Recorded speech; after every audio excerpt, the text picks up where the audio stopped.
All right. We are live. Yay. Pushing buttons. Putting buttons.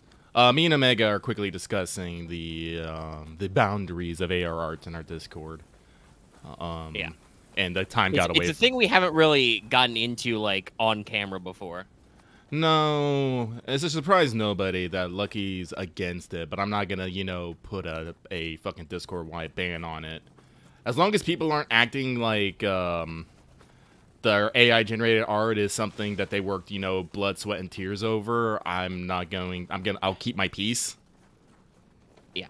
So, but In this case, it's about somebody making, like, AI-generated Yu-Gi-Oh cards. Yu-Gi-Oh cards, which, like I said, there's a funny Twitter account for that gets reposted a lot in our Discord, and it's very, like, the Twitter is clearly labeled, so I assume this person is doing that in the same vein. So I'm like, yeah, no, but if they're doing it for like shits and giggles, it can go in OC or Trad Games. Yeah. I feel. It's fine to post an OC for a post there. If other people are upset about that, we'll cover that hurdle when we get there. Yeah. We do listen to feedback. That's why I ended up splitting spoiler channel stuff, because some people were kind of like, they would prefer to jam out about JP spoilers that weren't relevant right then, as opposed to, like, pop culture spoilers. I still had to have a discussion with people about, hey, depending on the context, you may still want to, like, at least let people know what you're about to discuss in spoiler channel, because it's kind of all lumped together. Yeah. It is obviously called spoiler channel, but, there will be times when other people have to use it for stuff. Yeah. I don't want to necessarily get, like, super into it, because that's not the other things we got to talk about. But I think the AI thing started out as interesting, and earlier this year, back when we were running Delta Green, I think we all had a lot of fun with DALL-E, just telling it weird shit. Oh yeah. And just seeing what it came back with as, like, the DALL-E generator was fast, but it was very crude. What it thought images were was, like, obviously still, like, really weird, and stuff like that. So it's like, okay, this is clearly, like, a computer made this, but sometimes it makes something that's, like, really weird, or it actually does something funny. That's okay. And certainly, I think some of the weird AI shit we've seen, like, somebody ended up feeding. Oh, what was it? Stable diffusion, or was it not? I think it was stable diffusion. The trains with tits thing was like, okay, that's hilarious. I posted that. Yeah, I remember that. Yeah, so, like, obviously, like you say, you're not, like, against AI art as, like, a funny tool. I definitely think, like, the discourse quickly got away from everybody, and, like everything else, it just turned way too vitriolic. And honestly, kind of on both sides. Like, I'm not gonna say that tech bros being like, oh yeah, look at this thing I made. My AI art is perfect. It renders masterfully. Oh, I put so much effort into this. I am truly the creative vision because I, put some words in. But then there are a lot of people who, like, on the other side, who have tried very poorly to be against AI art with really simplistic things. Like, somebody made an image where it's like, oh yeah, this AI art prompt, this is just like a collage, it's not like real human art, it's just cribbing images together. And it's like, one, that's not how collages work. Also, two, do you know that collages were made by humans first? That is a human art form. So it's like, it's just clearly something that's gotten very emotional for people all around. And it's just like, man, I just think it's an interesting thing for, like, generating, weird or esoteric image prompts, or, like, as like a practical use. Like, we've talked before, Act has always hounded me to, like, put Gensakai up for sale on the Foundry system. I'm like, it's a plain white Google document. I would need, art for that. And obviously, if I was to hire artists, I would want to pay artists, because it's important. Pay your artists. Pay your artists. But certainly for some, like, broader concept stuff, I would be interested if I could run it for, like, I don't know, like, maybe landscapes or splash pages. Character art would have to be, like, really specific, so I don't even know if an AI could do that, right? Right. Like, it could probably do, like, anime elves and stuff, but I don't even know how I would feed image prompts on, like, character designs and weird things I made in Gensakai that are, like, have punny names. Like, you could probably Honestly, try like to if I work with like pig orc, but I don't even think it would. It would require a lot of fine tuning that would just defeat the purpose. actually, you think about landscapes. If you actually took like real life landscapes and then AI merged them together and then applied a filter over. Ah! I'm waiting for the lag. There he is. Ugh. Got grabbed. Yeah.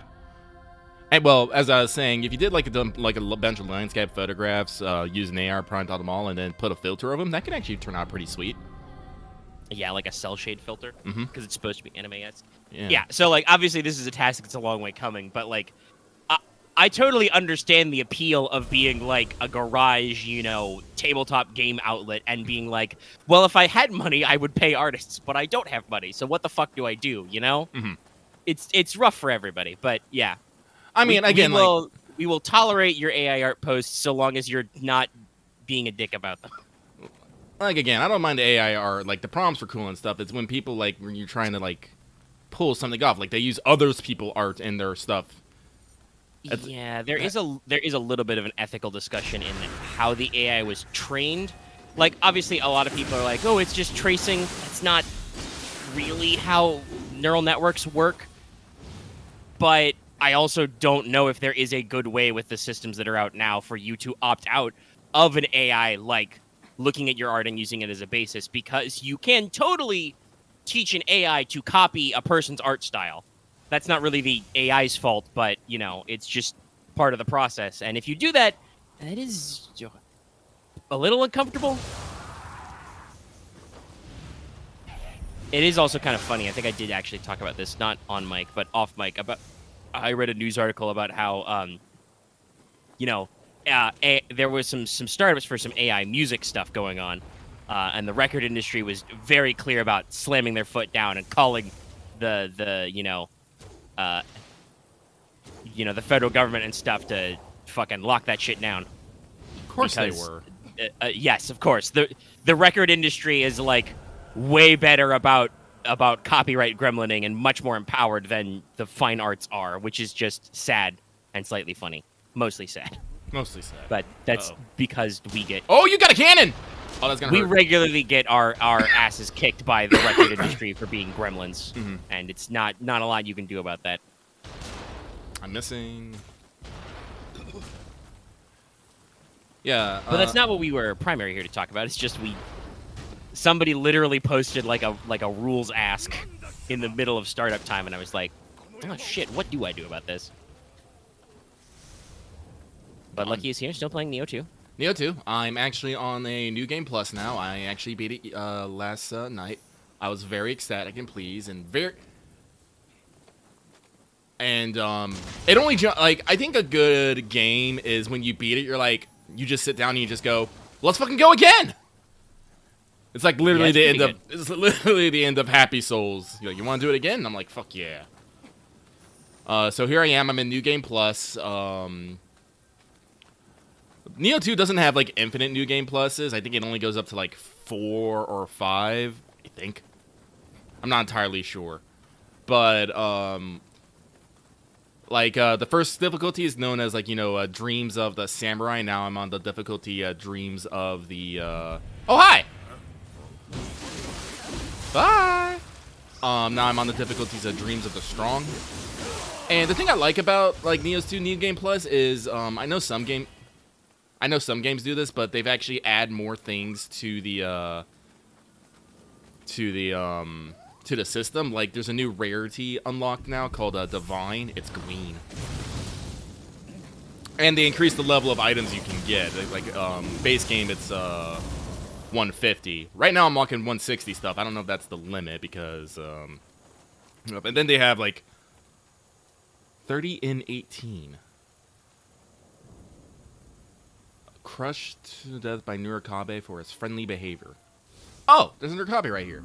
What's up, bro? It's you! Oh, you didn't like that. Well, you know what? Fuck up. Get out of here.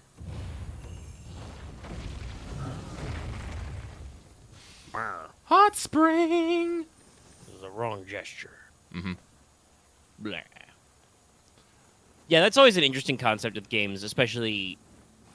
kind of action RPG games like this, where not only do you get to New Game Plus for like being, stronger or getting to, respec some of your stuff, but also you can, actually like add in new content only available in that mode.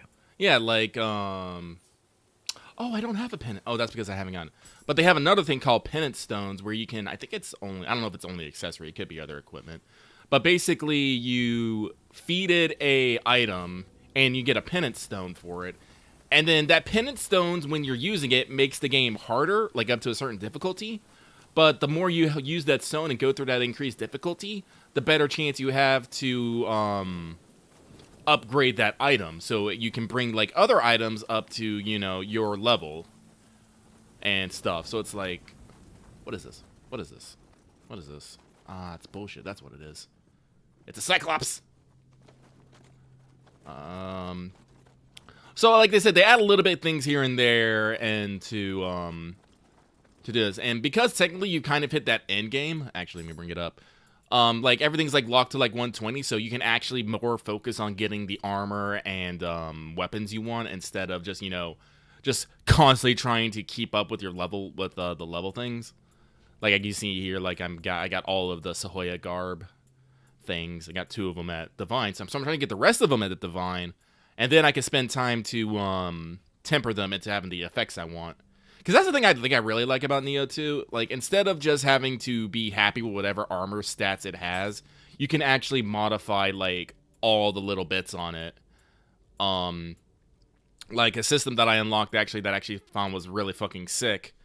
Remember how I was talking, I think I talked about last time, how, I can actually modify the modifiers on my attack damage on which stat. And so, it's just... It's a lot of, there's a lot of technical stuff in here that's, just keeps me coming back to the game. It's like, I hate these things! Fuck! The Oni are bullshit because they're one of the few enemies that just do damage just by touching you. Yeah, it's always a pain. Oh, you're dead. My bad. And you got 8.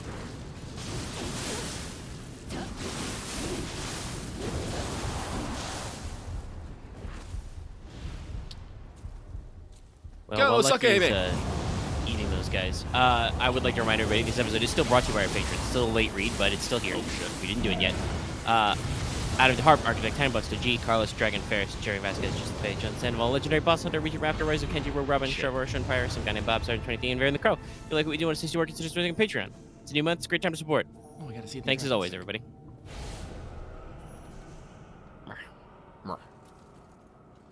Kasha continues to be my favorite fucking attack. Who doesn't just want to unleash the flaming top? Pretty fun.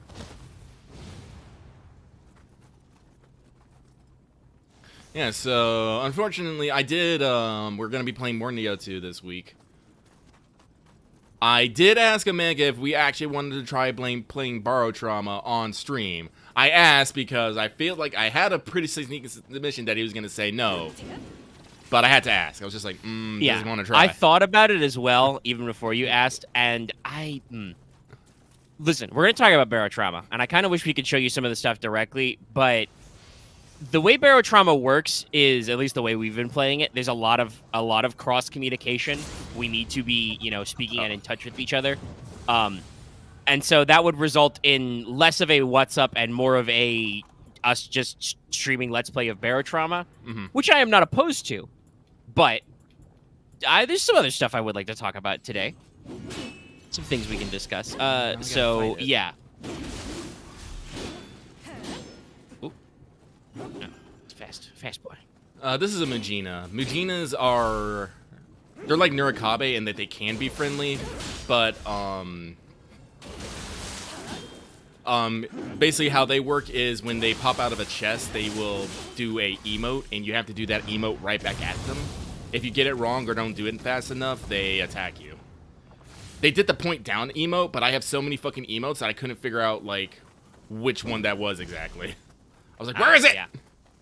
Yeah, and then timed out. And they slapped the shit out of me.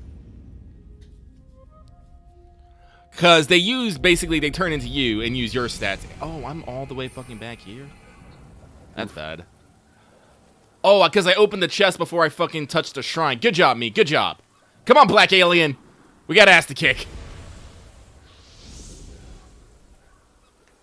I mean, in what context do you mean like a dragon, Mr. Dennis Cordell? I mean, I'm going to be playing, Ishin. Yeah, that's February still, so yeah, probably. I will play it. And unfortunately, I am still stuck on Yakuza 2. So it's going to be a while before I actually reach 7 or 8.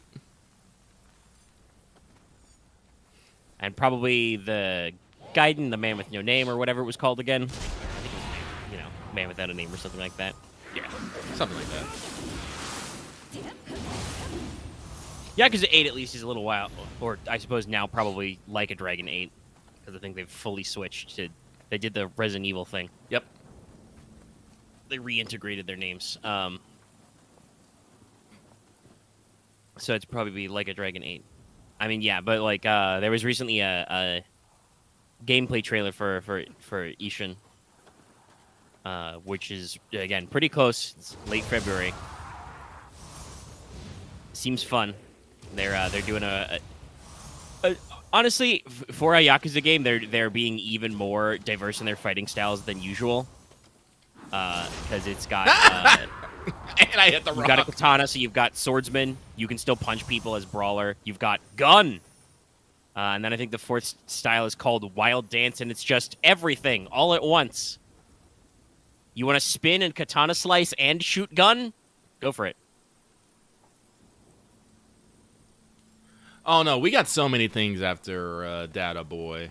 Oh, yeah. No, honestly, I don't know if we'll be done by February. Yeah, it is a pretty decently long game. I don't know. And also, the thing about Like a Dragons is I spend a lot of time in there because I'm fucking around constantly. Yeah, if we streamed more frequently and for longer hours, maybe. But I feel like a lot of the appeal of those games is just doing the extra shit. And a lot of that can involve grinding weird mini games and, running around beating up randos and just exploring. And there are people who will say they're down for that, but I don't know if they're actually going to be down for that. Then again, like I said, if we had more people here on like WhatsApp just to watch me fuck around and like other things, I'd believe people. But ooh, this guy is going nuts. Jesus. Yeah, we're only 4 deep right now, which is a little sad. Though I don't know, it's possible that as usual YouTube might be, well, not as usual, but again, YouTube might be freaking out a little bit. I did see Am I running out of fucking lantern fruit? Yeah, okay. Live streams are a function. Oh, hey. Biggest Amphibian posted another video. Can I survive 100 nights in a home in Project Zomboid? I'll watch that later. I don't know if we can watch YouTube videos and Barrow Trauma at the same time. Probably not. I mean, maybe. Again, it's maybe, but again, it's that communication thing. It's very. Let's explain Barrow Trauma to the people at home if they don't know. So,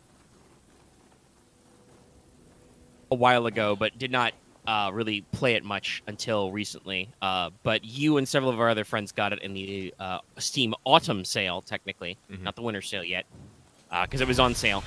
And I had wrecked it before and shown you guys some videos about it. So, Barrow Trauma, I think I've mentioned it before, but to recap, is a, submersible simulator game where you play crewman on a sub in the alien oceans of Jupiter's moon Europa, which in real life we are actually pretty sure there is a subcrustal ocean down there, which could possibly be life-bearing. In Barrow Trauma, it is definitely life-bearing, and that life is Angie. Very Angie. Yes. So, in it, you have, a submersible. Everybody plays a crew member. You can't have bots, so you can, try solo play if you really wanted to, or... I don't think I could do it. Play crews that are, play with players that are smaller than the size of crew you need for your submarine. But given how fiddly this game is and how the automatic functions are kind of designed to be a little sketchy, they're basically training wheels until you can do it manually on your own. With certain exceptions, I think just the autopilot's hold still function works perfectly fine if you need to just make sure the boat is parked. But in general, I don't know if I would trust that many bots to do that many things. I think I will enable bots when we start up our campaign again. Not so we can just fill our ship with bots, but maybe pick up 1 or 2 to help with things now that we got a bigger boat.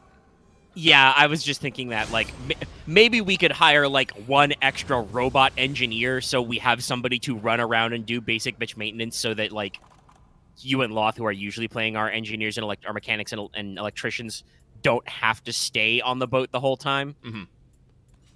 Damn it. That is a very complex emo that guy's doing. I know which one. That one was purification, but I couldn't fucking find it. Yeah, you have a lot of emotes. This is a weird thing that often shows up in these kinds of games, is the weird emote thing. And oh hey, that's right, I died right here. Is it because of Dark Souls and Praise the Sun? No, like emotes were back in Demon Souls and shit. Yeah, they were. I'm just wondering why we kept that mechanic. Well, actually, no. For Dark Souls, I understand why we kept it. It's because that's Begone. Where is it? Begone. There it is. Yeah. Yeah, I got him. It's because our multiplayer system is, yeah, Axe just said it has to do with chatless co-op. It's because our multiplayer system is in the Dark Ages, much like our video games. So, you know, you need to be able to, like, do stuff like that. But they also integrate that into gameplay by, you know, having you do emotes to people. I mean, like, we say that about Dark Souls, but fucking Final Fantasy 14 does that too. You have to emote at NPCs, and it's weird. True. It is very awkward. It's funny. I think it was while you were still waiting on your food or eating. But the question came up about the Imperial Salute. I was asking, like, when I have to do this, is this time sensitive, or can I just do it? And then it was like, no, it's not time sensitive. I'm like, okay, I'll just favorite this emote because I'm gonna have to do it a couple of times. I won't put it on my hotbar. But, you know, and it may be that that is like an MMORPG trope that is kind of what Demon Souls was emulating. Like, I don't actually know if, like, in the old school days of WoW, I mean, obviously I know you would do shit like slash dance, and the slash spit emote actually got taken out of WoW. Okay. People were probably spitting on each other or something. Yes. Sounds about right. I don't know if it was a joke or not, but Asmongold, an internet engie man, popularized the idea of using slash spit on people who had store-bought mounts to express your distaste for people who are, you know, pay-to-winners. And so naturally, when it was a thing where you know, prosecuted people who were paying you money, Blizzard took it out, but didn't do anything about how you could say, you know, racist or homophobic shit for years. That's so weird. It's yeah, but it's how companies work. You threaten our bottom line with a shame campaign. Okay, we have to stop you. But yeah, it's just it's dumb. But that might be, you know, like, I know memes about, like, slash dance and stuff. So maybe it is just a broader culture thing. It's just it like you said, it seems a little weird sometimes. Like, you know, why can't I just click on this? Is it trying to make the role-playing part of MMORPG come out a little bit more? Well, it's definitely but it's forced, so. Like it's fucking Imagawa! It's fucking green, it is. Well, yeah, it's the Battle of El Kazuma. That was actually one of the important things about the battle, is Nobunaga was able to actually hide the approach of his army because there was a thunderstorm. Loud. Yes. But yeah, what were you saying? Like, I know 14 actually takes it in takes it in another weird time where actually sometimes you'll actually have to, like, say things in the chat bar. Oh! Yeah, God help me when that comes. Again, hopefully it doesn't require me to do that at any rapid pace. No, it's just a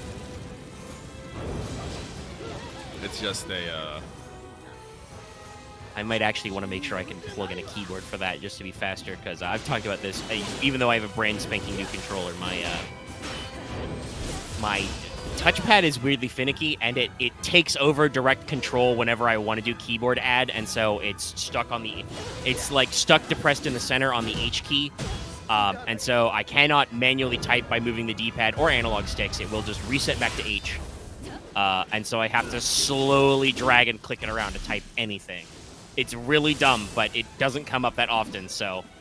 And also, it was a fucking expensive controller. I don't want to buy yet another one.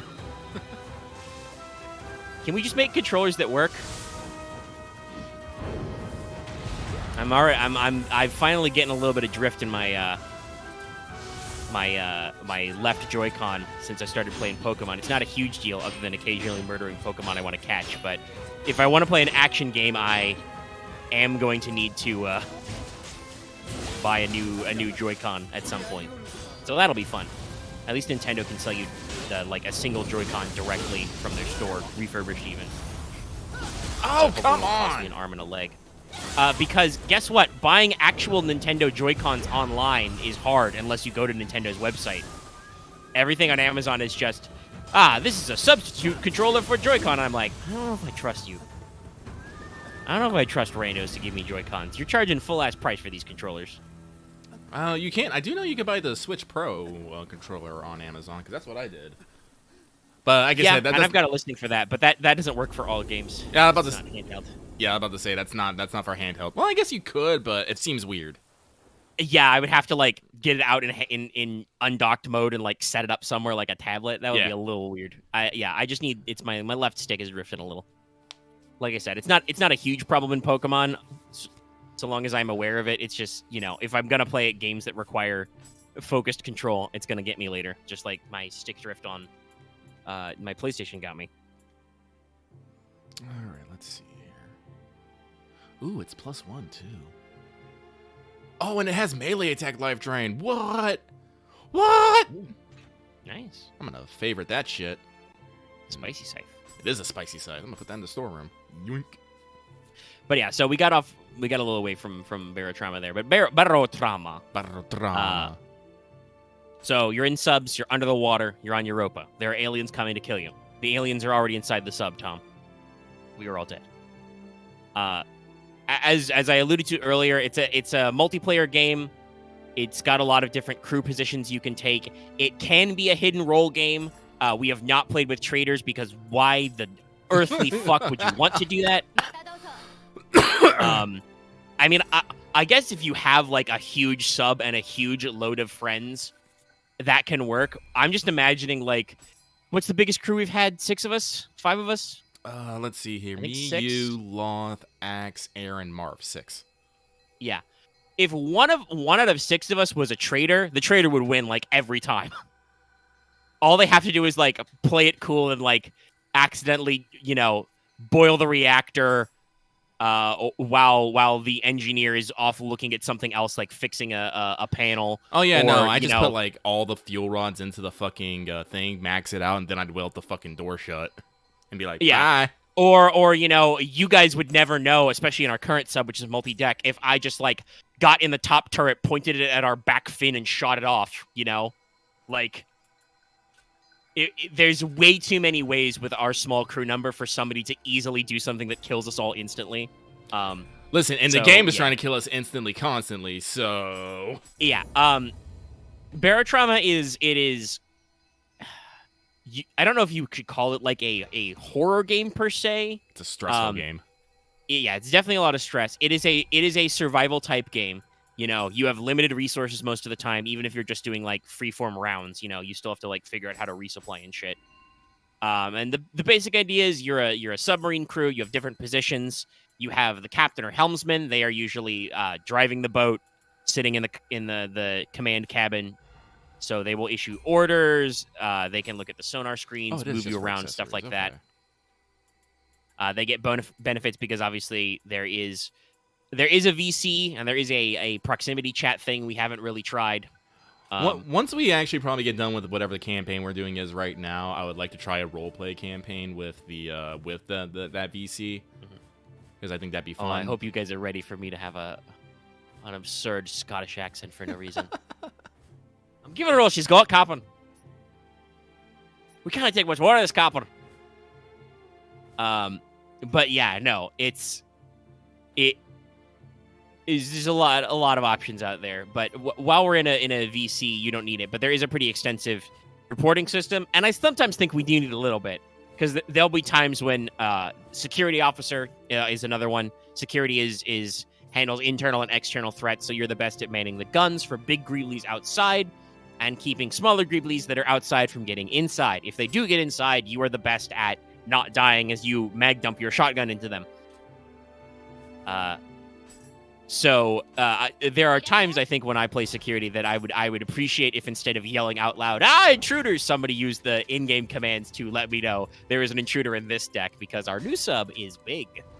We're still getting used to it, but usually, like, to be fair, the problem with that is usually when we say, intruder, it's because we're getting et. True. Some of those guys are fast. But yeah, there are plenty of reporting tools, so the captain has, like, bonuses for that. As I mentioned, there is security. They're, usually armed with extra weapons.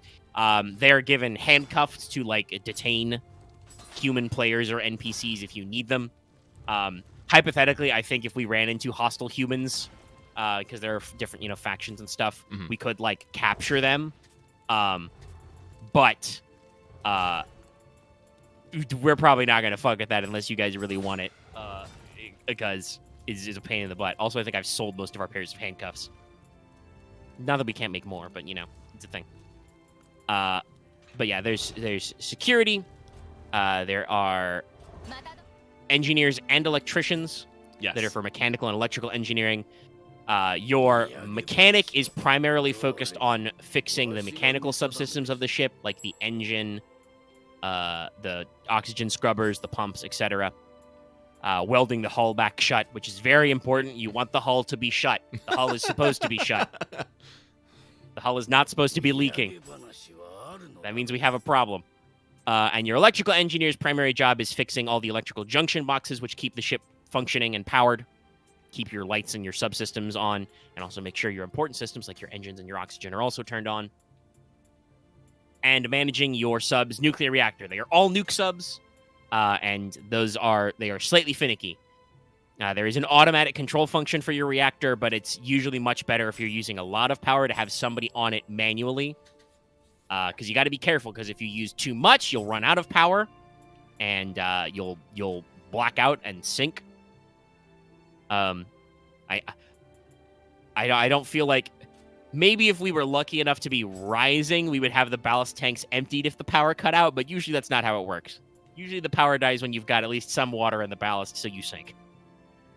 But if you generate too much juice, more juice than you're using, you'll burn out all your wires, and you'll also eventually you'll catch radioactive fire. We don't really get into the detail about how the fire should be radioactive, but I'm just saying, if you've been caught in a reactor fire, you're probably gonna get space cancer.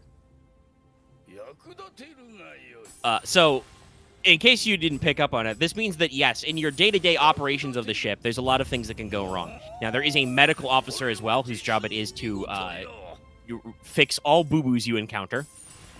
Whether that's you broke your shins falling down one of the ship ladders, or you accidentally burned yourself sticking your screwdriver into a live wire. Yeah. Or occasionally, as we said, things will eat your way through your pressure hull and crawl inside the ship. It's very noble. Usually attempt to eat your soft, delicious meat. Can't help it, I'm so tasty. Yeah. Hypothetically, I guess I should consider if I could make us all suits of combat armor to wear all the time when we're not in dive suits, but that seems excessive. Listen, I got my plan. Well, and you got your safety harnesses, too. I like my safety harness. Yeah. But the medical officer can also do research, which lets you figure out alien stuff to improve yourselves and others. That's something we haven't really gotten into. I think we maybe need to progress further up the map, maybe, to find, like, alien ruins and stuff. We'll see. Mm-hmm. So, obviously, the ship itself is possibly trying to kill you if you're not good at what you're doing. That requires a lot of communication, But also, as I said, there are things that are trying to kill you. There's a wide variety of different alien beasties of behavior. There's, pretty basic small enemies like mud raptors and crawlers who just try and cozy up with your ship and crawl inside. What are they called? They're spine somethings. Are they spine worms? I don't remember. They're spiny boys. Their thing is they get really close to your hull, and then they fire armor-piercing spikes inside of it to randomly impale members of your crew who thought they were safe deep within the bowels of your ship, and they were not. And then there are bigger boys. There are, medium-sized enemies like threshers and tiger threshers who are just melee windmill machines. There are hammerheads, which are like if a tiny sperm whale had kraken feet, but mostly they also just ram your ship over and over again, which is bad because they breach stuff. They really like to ram the hump of the sub, which is where the top airlock is, which leads to lots of flooding. And there's even bigger, scarier things we haven't even gotten to. There are, terrifying European sea worms. There are mollusks. There are lots of big, scary guys. There's also, human-sized threats. There are people who can try and kill you. Like I said, there's a whole, small faction system, which I don't know how well made it is. We've kind of noticed that there are some systems which seem, even in campaign mode, a little bare bones. You can't really interact with other NPCs on, bases, which you can go to, despite the fact that some of them are quite large and roomy. Very neat environments, right? Yeah.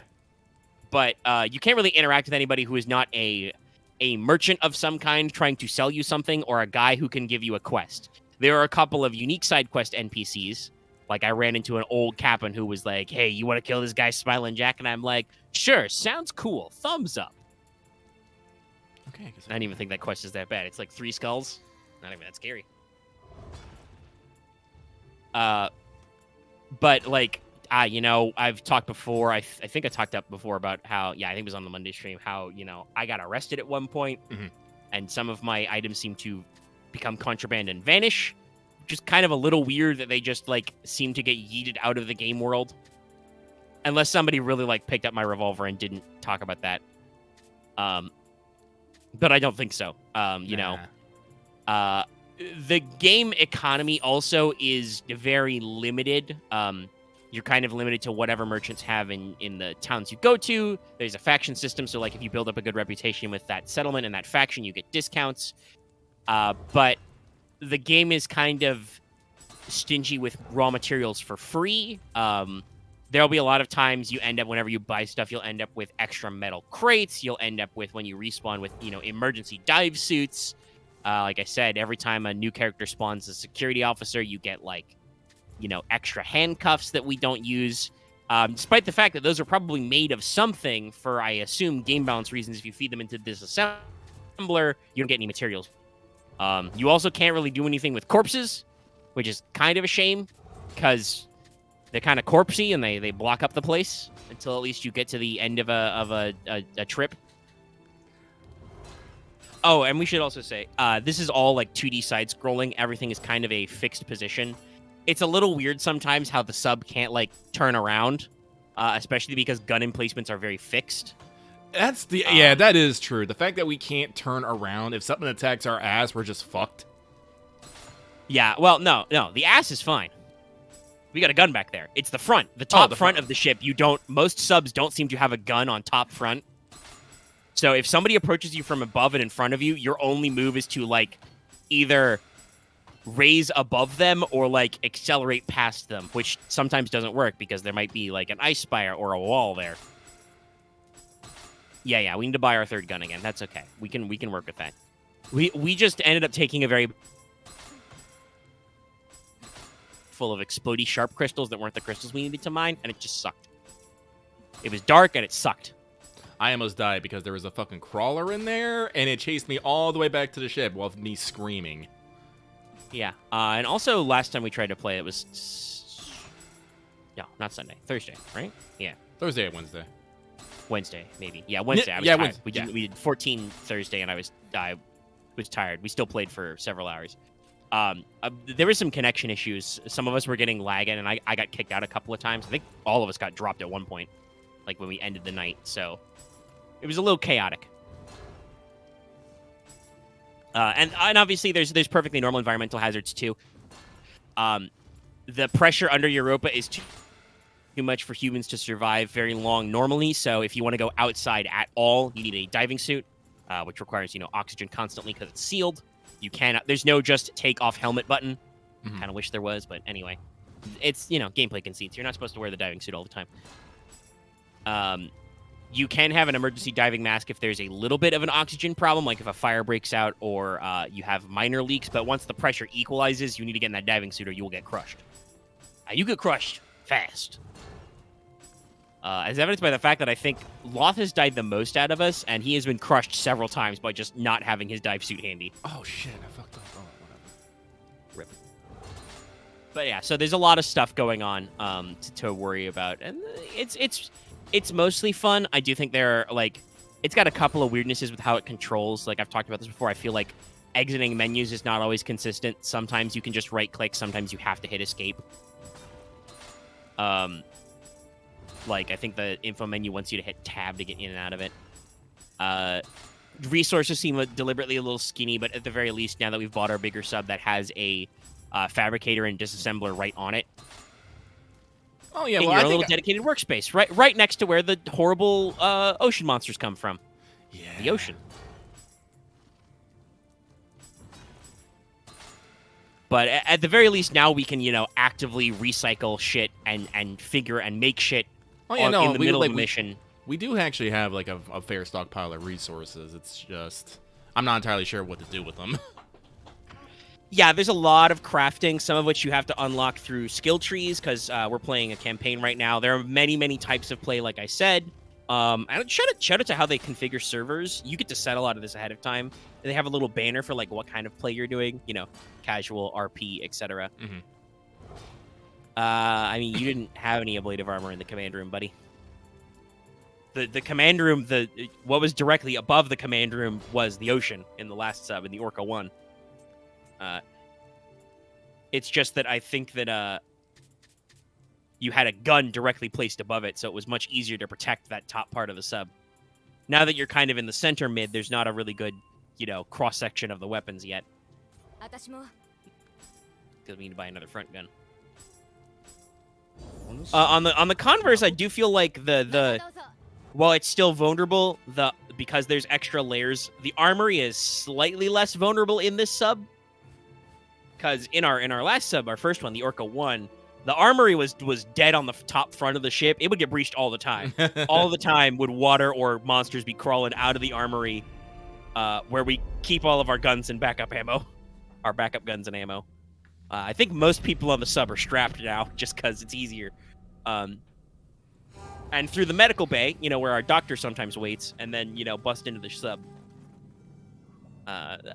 Overall, I like the layout of the Orca 2. It's just, bigger.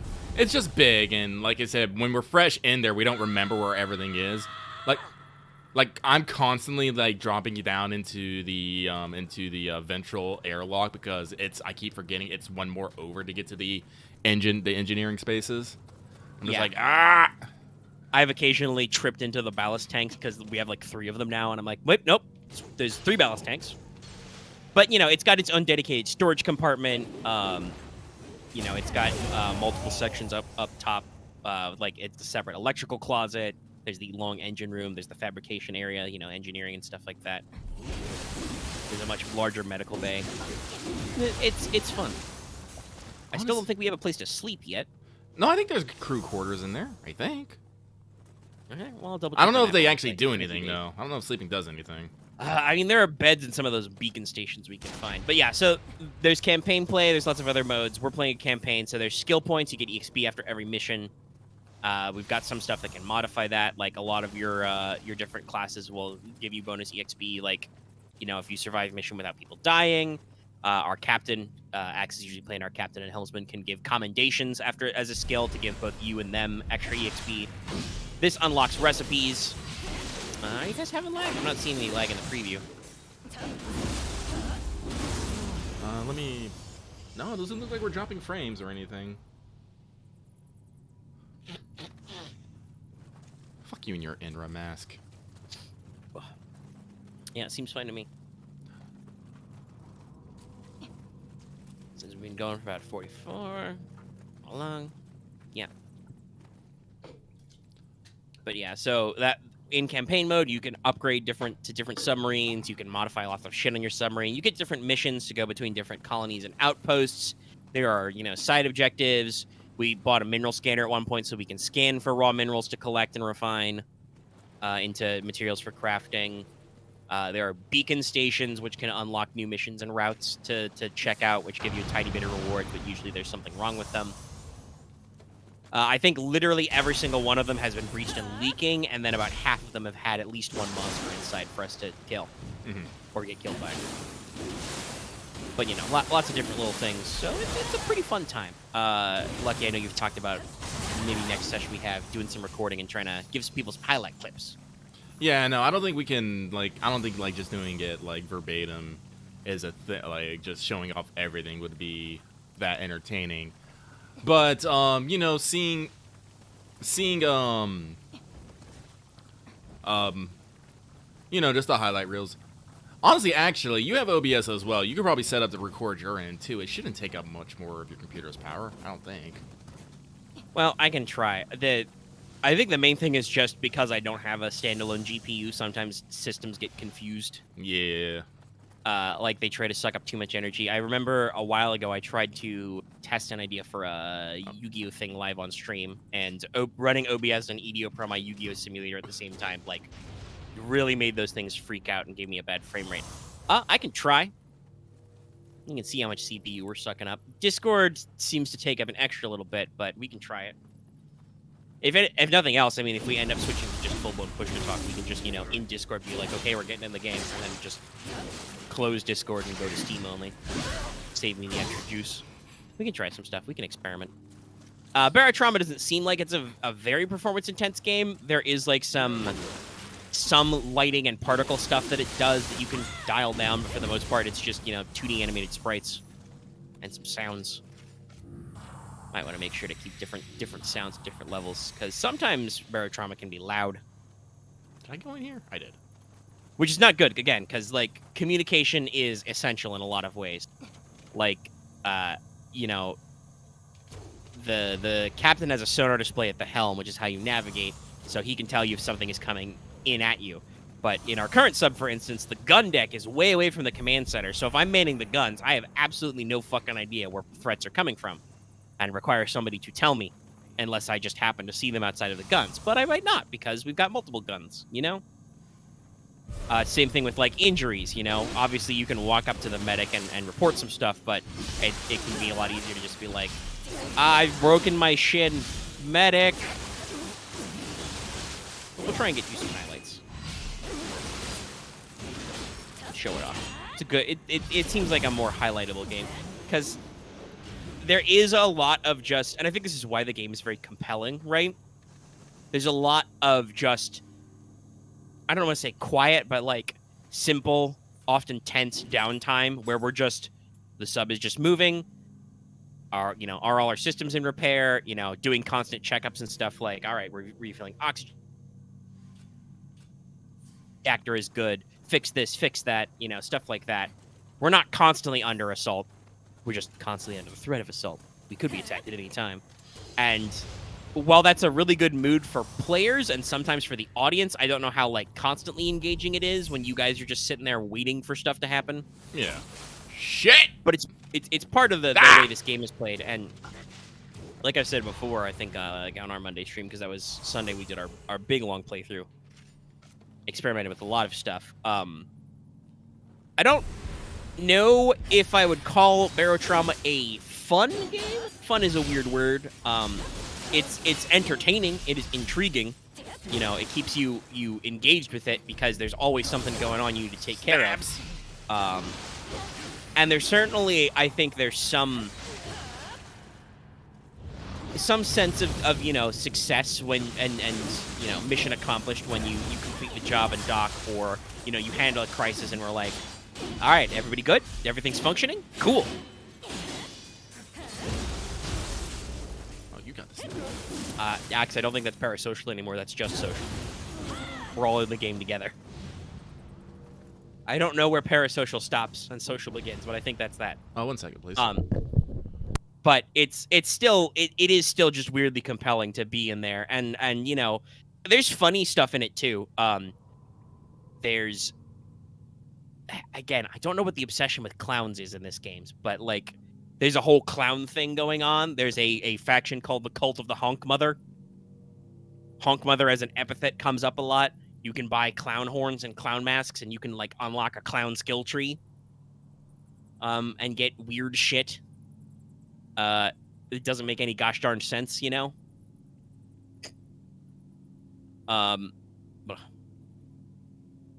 There's a Church of the Husk, which are related to the Husks, which are like, weird aqua zombie parasite people. Watch out for them. They're bad. Sorry, I'm clickifying his machine. I'm back. Yeah. I was just talking about how the Barotrauma does have its sillier side with the clowns and stuff. It's weird. Clowns are weird. Clowns are very weird. I don't know why they exist, but, it does happen, and there is a very funny clown horn. There are musical instruments, and while in campaign mode there are skill buffs you can take related to them, it's also just a really funny way to, like, kill time sometime when you don't have anything to do, to just bust out your instrumentation. There's an accordion, there's a harmonica.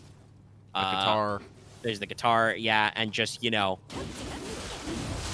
just, chill out and make music on the boat when you're bored.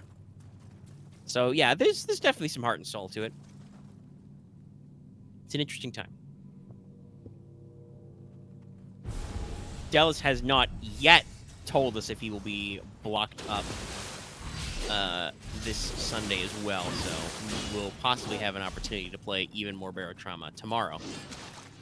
Well, yeah, that's all I about to say. If the audio goes thing pretty quick, I'm totally for it tonight as well. I do like Barotrauma.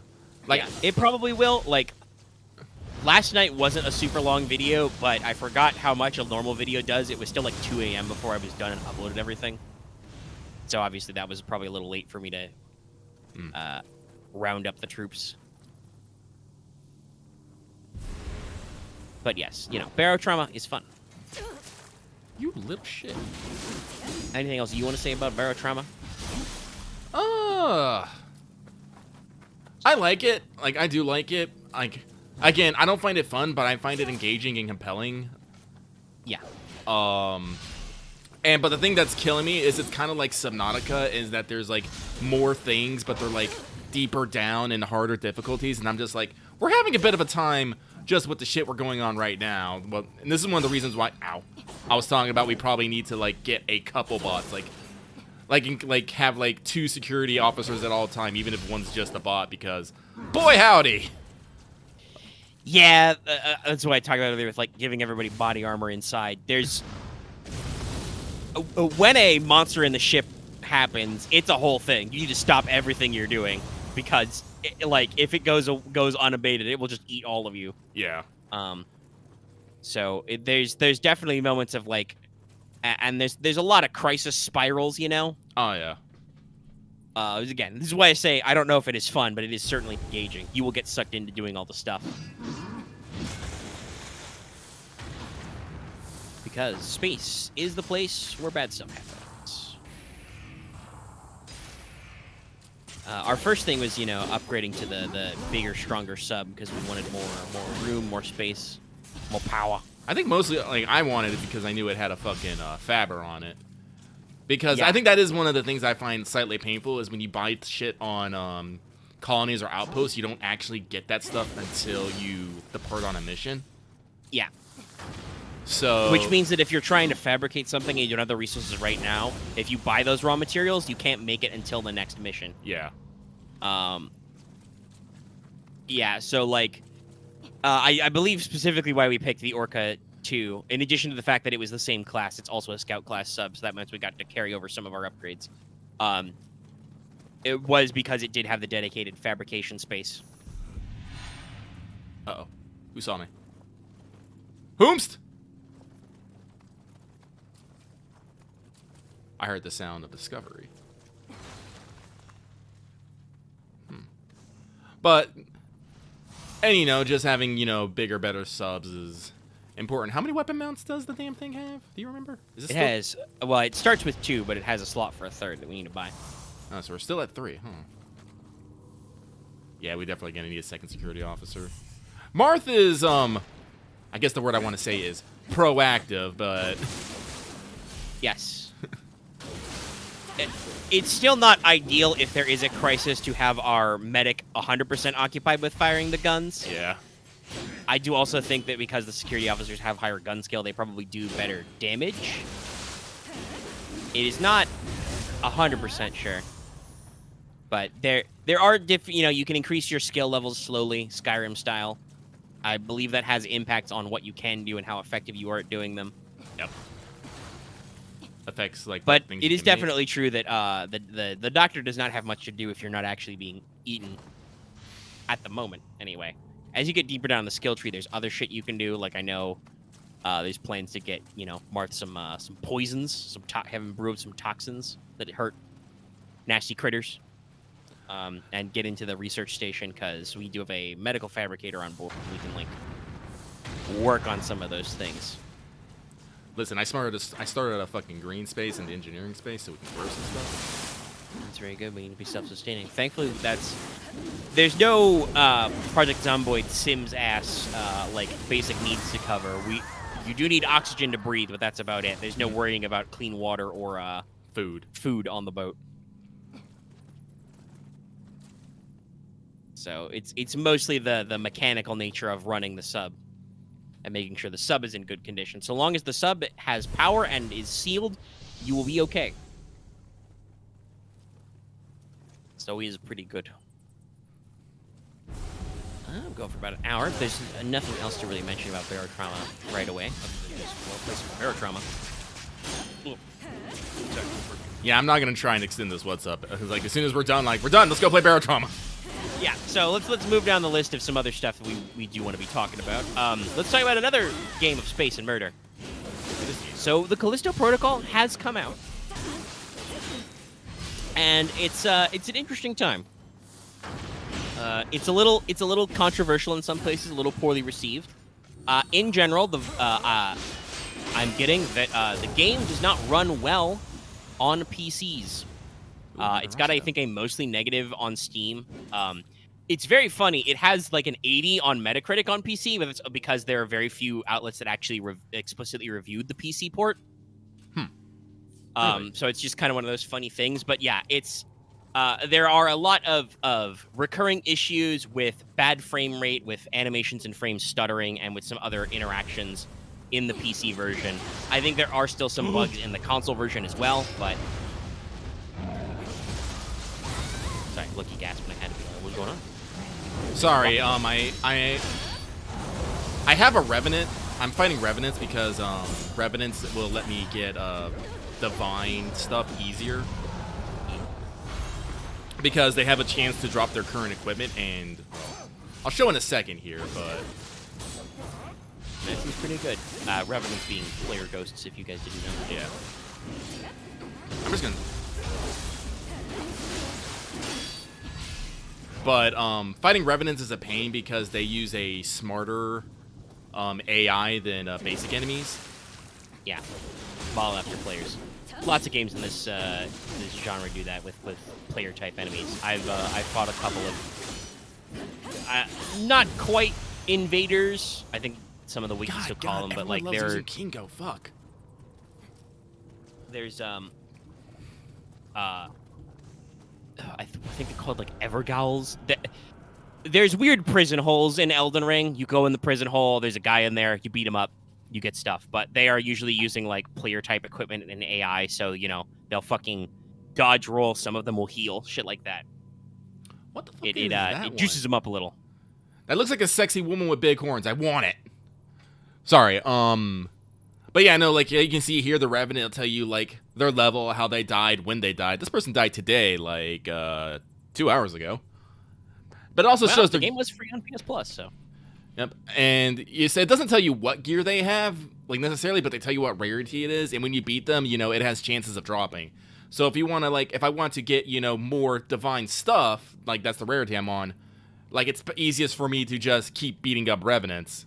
During my first playthrough of the game, I didn't fucking care about Revenants because, guess what, I'm constantly leveling my gear and stuff, and now that we've hit a plateau, finding the stuff I'm specifically looking for is, But everyone likes to use fucking Kingo armor. And it's not what I'm using. You asshats. Because it has a set that gives you fucking, yeah, I think it's people who do it for the melee key damage. I think. Well, definitely a way to get you to engage with the subsystem. Oh, shit. Although you are not getting the drops you want. Well, like I said, even if I'm not getting the drops, the divine stuff sells for stuff and lets me break it down into divine fragments, which is also important. So it's better for me to, yeah, because I'm in the, ooh, yeah! I love that grapple so much. Just give me your neck!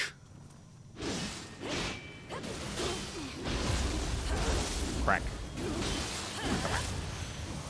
So what were you wearing? You were using Sahoya garb! Oh. Well, I have to... Wait, is that a fucking... Yes, perfect.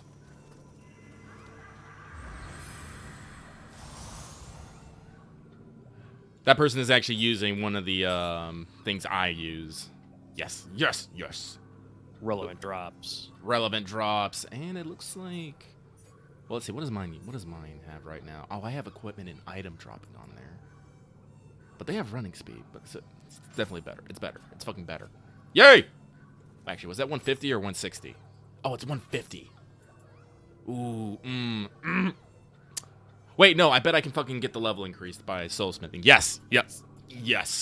I'll hold on to that. That'll probably help. Decisions. But the great thing is, when I kill them, they come back. Was it this one? I think it was this one. One of those ones. I'm gonna let my friend heal here a bit, though. Important. But yeah, so Callisto Protocol, it is out. It came out, and there's a little bit of a vibe. On PS5, it's like a 76 on Metacritic. It's still generally positive. The thing I have gotten from skimming reviews, besides just, again, the PC version is kind of jank. Kind of borked it right now. And even, like I said, I think even other versions are experiencing some glitches. But the general vibe I got is the game is not super long or super deep. If you do not like the mechanical vibes, they don't really like change and get more diverse over time. You're still gonna be like fighting dudes mostly the same way you fight dudes when you start the game as when you end the game. Oh wait, no, they only have divine thing. So no, I think I got everything. Okay, never mind. Moving on. Thanks. Moving on. And then also there is, I've seen people saying that there is like not as much story or not as much environmental storytelling as like say something like Dead Space. So the narrative is kind of simple and straightforward. If you're looking for like a great new story in this genre, Callisto Protocol doesn't really bring that. But if you like atmospheric, dark space survival horror stuff, it's still, the game is still on the same bones as Dead Space, and it's made with 2022 sensibilities. So if you are down for that part of the game is good.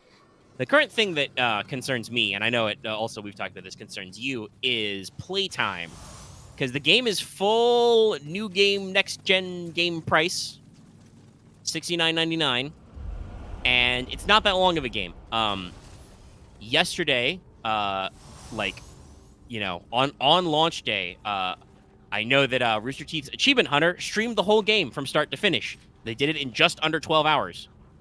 Now, obviously, those guys play lots of video games for a living, so it's not like, it's exactly one-to-one with normalcy, but it still was, they were able to stream continuously on launch day and beat the game in one day, in 12 hours,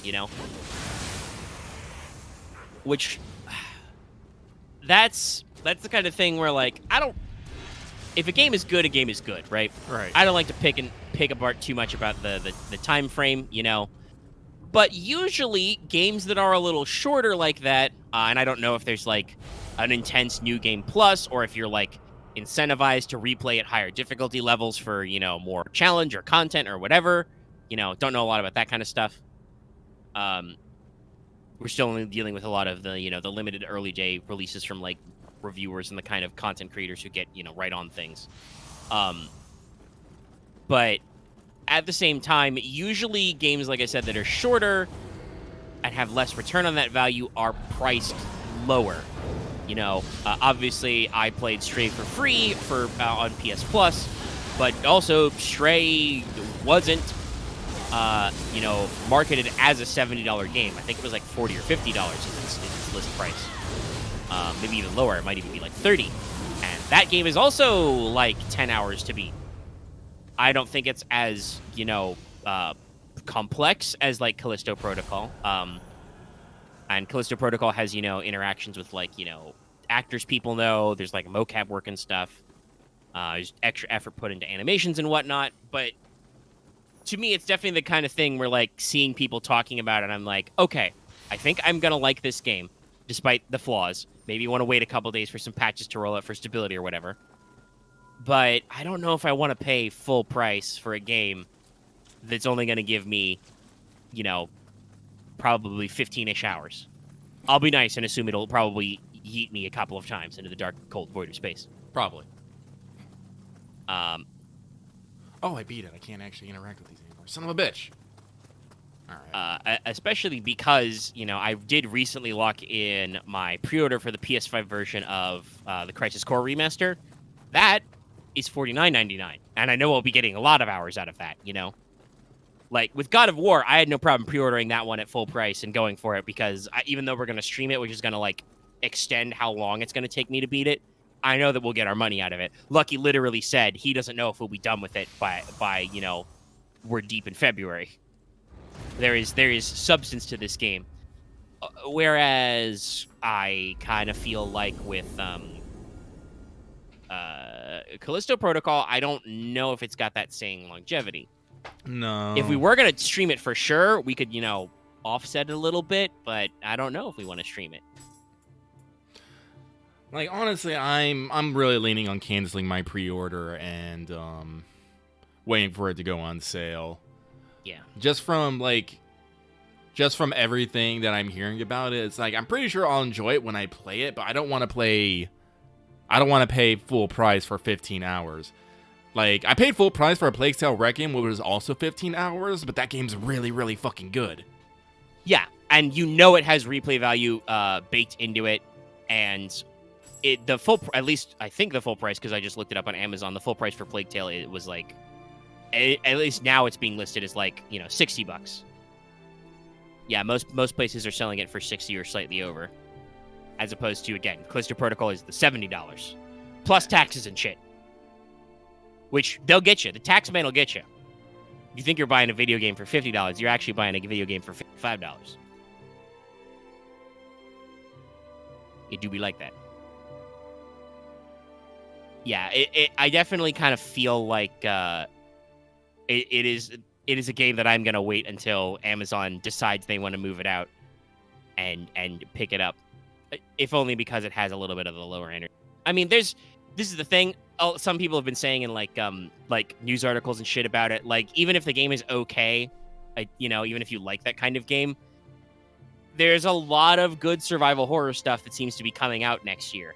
Like, this is the thing that's like I'm having a little bit of a concernicus about. The Dead Space remake comes out next month.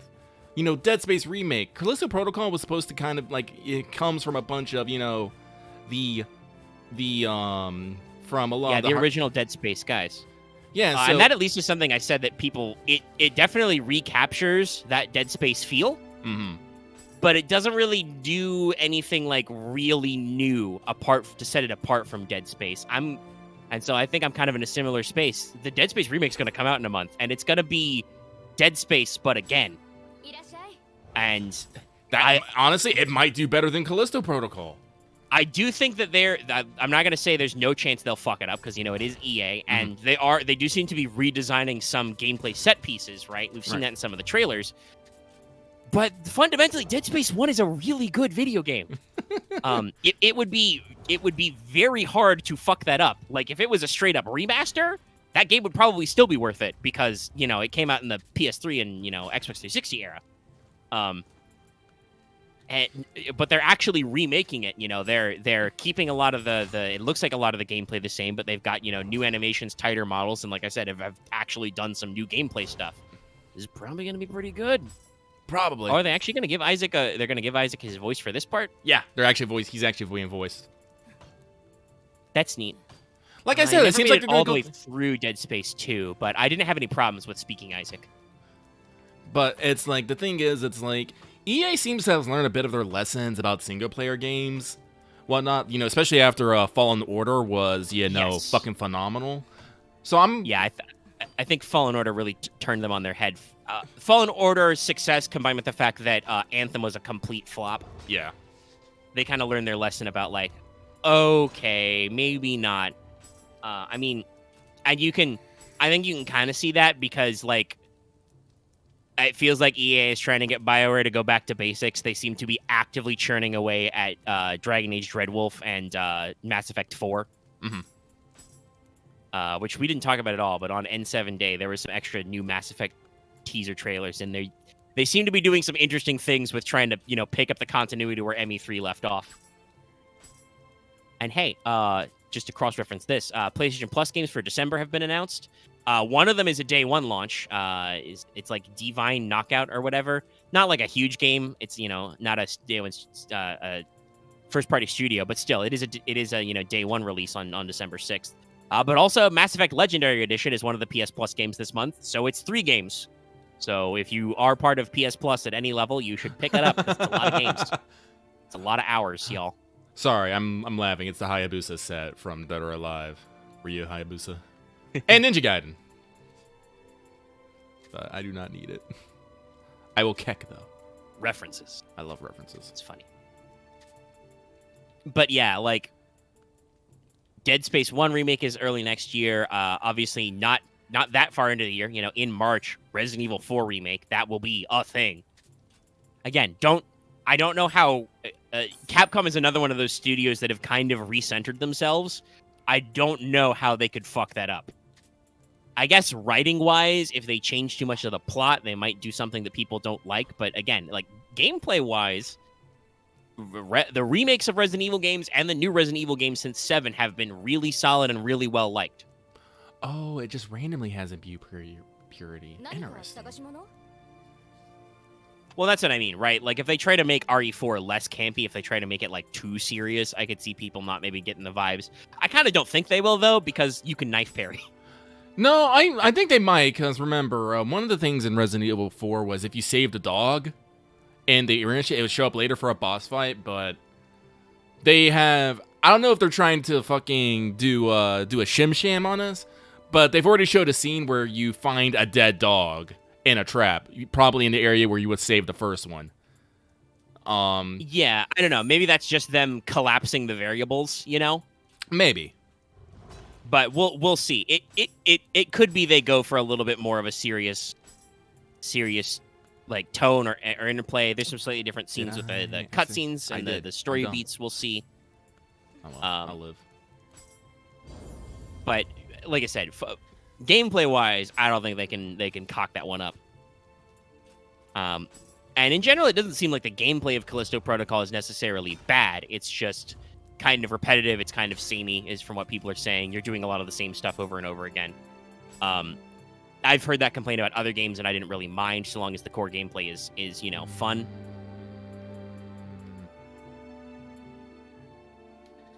But yeah, that's like literally as I was checking the Metacritic score for Callisto Protocol, I'm looking at like highest rated, recent PS5 games, and like right up there under, God of War Ragnarok and Persona 5 Royal. Like I think in like number 4 or number 5 is like Tactics Ogre Reborn, and I'm like, that game's already kind of discounted physically. I'm like, I could just buy that instead of Callisto Protocol. I know I'll have fun with that. I'll get my money's worth. People really like that game. So yeah, there's lots of games coming out, lots of stuff going on. I think we'll continue to see how it unfolds. Like, it seems like Callisto Protocol in general is kind of polarizing. People who are into it are really into it, but if you're not into it, you're really not into it, because it's one of those games where it's kind of all or nothing. It seems like you're either into it or you are not. and I would probably be into it, but I don't know. There's a lot of video games coming out. A lot of video games. A lot of stuff.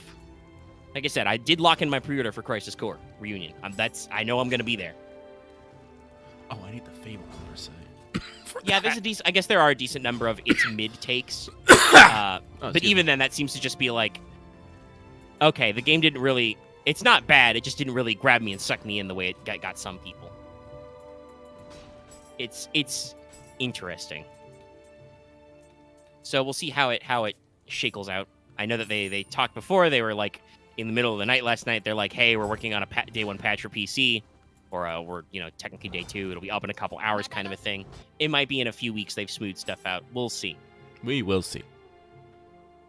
Like, obviously there have been times when we have played games and, like, disagreed with critics on them. You and I both kind of liked, the new Saints Row. We're not going to say it's not buggy as fuck when it came out, and co-op was super broken, which was a shame. But, it still wasn't like this, horrible dead-ass trash that people were talking about. Yeah.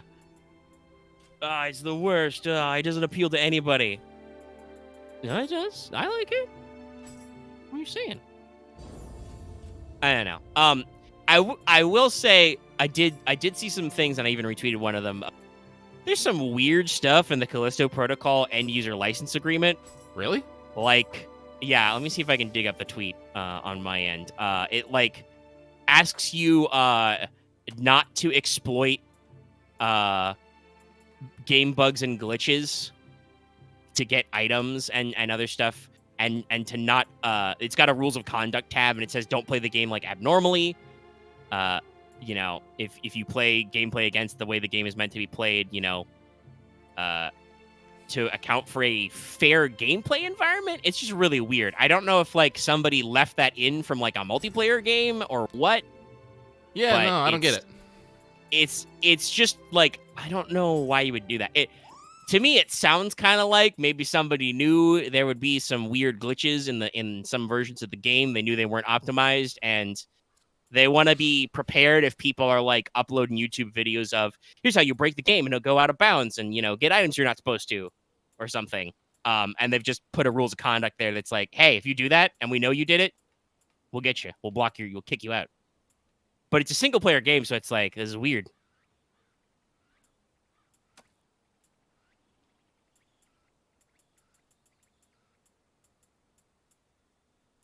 Yeah, okay. I just posted it in my channel if you want to take a second to look at some of them. But it's like, yeah, it's one of those things that's a little weird, but let me see here. My channel.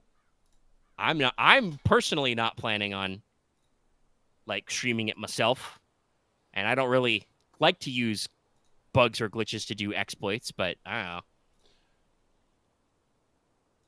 Yeah, no, this looks like some multiplayer shit. Weird. I don't think the game has multiplayer. Maybe they're planning on it? I did talk about they do have DLC and, like, season passes and stuff. There's going to be extra content later. It didn't sound like this way with the way announcements worked. My kind of concern is, because you brought up this earlier about Dead Space coming out, my kind of concern is that, like, after Callisto Protocol was announced, EA kind of tried to, like, scoop them by announcing the Dead Space remake, and so maybe we rushed this game out a little bit to get out ahead of Dead Space. Maybe. Actually, what is the... I don't know for sure. Like, I don't know if the timeline lines up, but I do still think it's really weird that, like, the Dead Space remake comes out. I mean, I could easily see if it started as, like, a battle royale kind of a thing. Maybe they talked about adding a multiplayer component. We've talked about this before. Fucking Cyberpunk 2077 still has those multiplayer guys in the credits, despite the fact that the multiplayer module never appeared. I mean, they did work.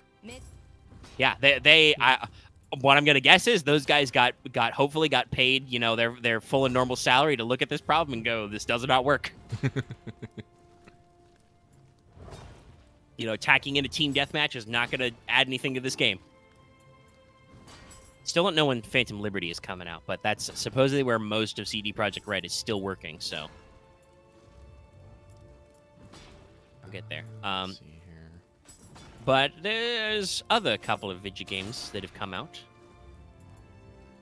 I have mentioned it a little, but the console version of Gundam Evolution dropped. Yeah. And I have been playing it. It's one of those games that, like, I can't universally recommend. It's very much, hey, do you like, team-based hero shooters? Like, did you like Overwatch? Because this is very much in that vein, but going for it seems like a pretty streamlined, direct, and I would say almost strategic kind of feel. So Gundam Evolution, it is a first-person shooter with Gundams. It is team-based. It's always 6v6. Unique picks are enforced. If somebody else picks the RX-79 Gundam, you cannot pick that Gundam. But also, so far anyway, all of the different Gundams they have and other mobile suits are unique. So everybody does their own kind of unique thing, like a hero shooter, but some of the models you have are the mass production ones, so it's funny. It is sad to me, like maybe someday they'll have like they'll do like event-based maps where you can do shit like Oops All Zaku's or something. Just to give you your proper feel. But even so, core gameplay, it's pretty solid. It's pretty tight. You can move, you can shoot, you can jump. If you hold down the jump button, you can kind of slow your descent in air to hover a little bit. I think depending on what kind of suit you have, you can hover for longer or keep altitude better. You can use the dash button to hold it and sprint, kind of. But you can also quick tap it to dash. And every Gundam has different amounts of bars in their dash meter. Mm-hmm. So that's how many dashes you can do before you reset it. Lots of basic ones or more technical suits will have like 1 dash bar. Lots of the hero ones have 2. Some of them have 3. For instance, the Zaku 2 has 3 dash bars. Sadly, the red Char Zaku skin was a season pass reward, and they did not reset the seasons for the console take. Ooh. So I gotta wait for them to bring that back before I can go 3 times as fast. And yes, the game has all those things you expect from a free-to-play downloadable shooter. There's a season pass. There's a paid version. If you pay for the season pass, you can get into ranked matches right away. Because, of course, that's what you want in your game balance. You want people who are impatient and don't want to grind their way slowly to immediately jump into playing competitively. You can get access to lots of extra cosmetics that way. There is also paid currency, which you can use to get things, including buying new units. But there's a plenty wealth of them. Me personally, I am probably not planning on spending any money on this game unless they add like very specific mobile suits that are paid only. If they put like a Goof or the Easy 8 from 8th MS Team, I'm in there. I would also be shocked if since Witch from Mercury is airing, if probably once that season starts to wrap up, they don't introduce at least 1 suit from that series. And I could see going for that. But all in all, even without the extra stuff, it seems like they have a pretty diverse roster. The main thing that is going to be interesting is, like I said, it's very, I want to say strategic. Most suits have 2 or 3 abilities, and obviously you have your G maneuver, which you build up slowly over time as your really big thing to like win the game, kind of. But everything is very balanced. If you are looking for a game where like you get to mow down, dozens of mooks in a really powerful mobile suit, this is not that. Everybody is like really fine-tuned and balanced so that in general, no one suit feels like really, really stronger than all the others. Some of them are tanky. The Sazabi from Char's Counterattack is very popular. That is what's funny about this guy? What's funny about this guy is he was cut down by Okabe Masasuna. That's one of the named NPCs in this guy. So this person was getting their ass kicked. They ran all the way back to the fucking shrine. So when they died, they wouldn't have to go. They have to go back. Oh, that is hilarious. Honestly, this is one of the things I do love, just seeing these things and seeing how they died and where they died, and it just makes a story, and you might have a bit of a kick. But I'm gonna kill him again. Not too bad. But yeah, so the Sazabi is very popular. It is a big chungus of a mobile suit. It's got like a beam shotgun, so you've got like, you know, better power up close, but still some range. It has a shield. Several Gundams have shields, which like act basically like a shield. You put a shield in front of you, you've got a little second HP bar that gets depleted. And so it can kind of like protect you from the front, and you've got a lot of HP, but your power at long range is very limited in the Sazabi, and also you are fucking huge, so you have a big hitbox. So like it seems mostly balanced out. The only thing I would say that feels a little unbalanced, like deliberately, is melee units. So this may be weird to some people. There is no quick melee in Gundam Evolution. It's kind of weird. It feels like they made a very deliberate design decision in there somewhere, and it feels kind of off for Gundam. There's a lot of Gundams that have, you know, beam sabers and shit. None of that. Don't get access to any of that in the game except for like certain special attacks. Nor can you do what, quite frankly, a lot of, you know, Gundam pilots would do and throw like a random kick or punch in there. I don't think they'll add such a functionality. I do kind of hope they do, because if a guy gets up in your grill and you have to like reload, or, you know, you're out of dash bars or whatever, you just can't do anything. There is nothing to do when your gun is empty and you have to reload, and reloading is sometimes kind of finicky. It will usually automatically reload you when you push the shoot button when you are empty. But if you're doing another animation, or you like, I think if you press it too many times or some other stuff, there's just some moments where I'm like trying to press the button. I'm like, why no put it back in gun? And I have to manually press the reload button, or get good about cycling it, you know, between shots. So you can absolutely get fuckled up close. And I assume the reason why that happens is so that melee-only units work. They have to be really strong when they get up close, otherwise they're useless. And one of the one that is free to play melee-only unit is Gundam Barbatos, so I would assume they would want to make Barbatos good. And he is pretty good. Barbatos is a fucker. His only weapon is the giant mace, and sometimes for like special skills you use the katana. But your primary method of attacking is just walking up on dudes and wailing on them. And again, like I said, for most mobile suits, getting up close means that they are fucked. So you will probably win most 1v1s. I don't feel like the Barbatos is necessarily unbalanced in that regard. If you catch them at a mid-range or off guard, or you gang up on it, you can still take them out. But it's definitely like, I feel deliberately kind of helpless sometimes when I walk around a blind corner and I'm just like, well, there's a Barbatos here and I'm playing a GM sniper, so I'm dead. I'm gonna die. Because the GM sniper has a hilariously bad hip fire. Your crosshairs are huge. You are way more likely to shoot the floor or the ceiling than the guy dead in front of you. You have to scope in. So yeah, you can get mobbed very badly up close. And again, like I said, I assume that's intentional so that melee units can work. But in general, it's you know, pretty fun to play. I have fun. Sometimes I don't know whether it's just people know the map better, or they have better cohesion, or they just get lucky with where they're moving. There are times when, you know, you get absolutely shut out and completely, you know, trashed. There are other times where I've talked about this before. I have gone on huge rip roars of a player kill streak. I got an 8-man kill streak in a Zaku 2 range the other day. Now that does include like assists and partial kills, but still, I was continuously alive and contributed to 8 guys on the enemy team dying, which is pretty good. I think I'm okay at video games. I've been playing video games since I was like 4 years old. I'm usually not that good. So yeah, there's a lot of like thinking and picking your units and stuff, but I'm having fun.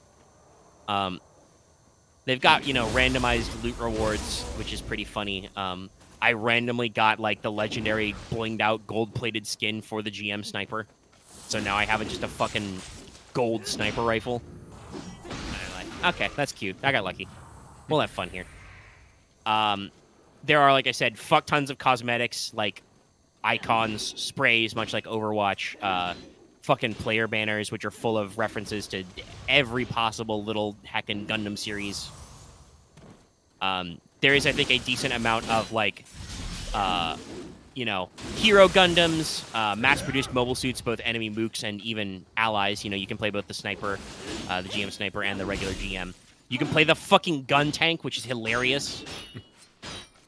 It's just a little, you know, the machine gun tank with big cannons on wheels, just out there. Pretty nasty too. They got a very high rate of fire. You got to be careful when fighting those guys. Small hitbox. And you know they've got like enemy boss mechs and stuff like that. So it's an interesting one. I kind of want to see where they're going for it. They're in the second season. I've just been kind of trying to catch, you know, casual matches here and then between other stuff. Okay. So I'm having fun. Check it out. There's a lot of revenants in this, man. People must get their ass beat by these dudes. Yeah, it seems like there's a lot of dead people here. I mentioned earlier I have also still been playing Elden Ring. The ring is Elden. I'm doing stuff. I can't really say that I'm making great progress in the game. I've still only got one. I've killed only one, you know, shard bearer. I know where I'm supposed to go for the next one, but most places I run into kind of suck. So we're just doing a lot of poking around and exploring and slowly grinding. I've defeated quite a few like optional world bosses, but I definitely kind of feel like I'm getting a little flummoxed, and it's like, okay, game, I don't know what the heck you want me to do. I'm not sure how I'm supposed to, you know, learn the patterns of this difficult boss when to get to this boss, the only way I have to go is through a gauntlet of annoying wizard assholes who constantly fire magic missiles at me in narrow hallways. Not really sure what you want me to do about that game. In general, I think this is something I've noticed about this FromSoft Soulsborne type games. But they're kind of really stingy with how ranged combat works. And it's annoying because enemies don't have to give a fuck. They don't care about ammo or magic or anything. They just get to bully you from a distance. And it's like, I kind of don't like this. This is a thing I do not like. Because it sucks to be able to not engage with enemies from long range. And I understand that's probably why player ranged options are limited, because there are lots of melee guys you could probably infinitely bully. But it's definitely one of those things where there are times when I run into threats where I'm like, okay, game designers, what the fuck do you want me to do about this? It's just like, am I supposed to just, you know, go grind this out? Do I just need to eat fucking magic-resistant chicken livers over and over again? Will that even help? I don't know.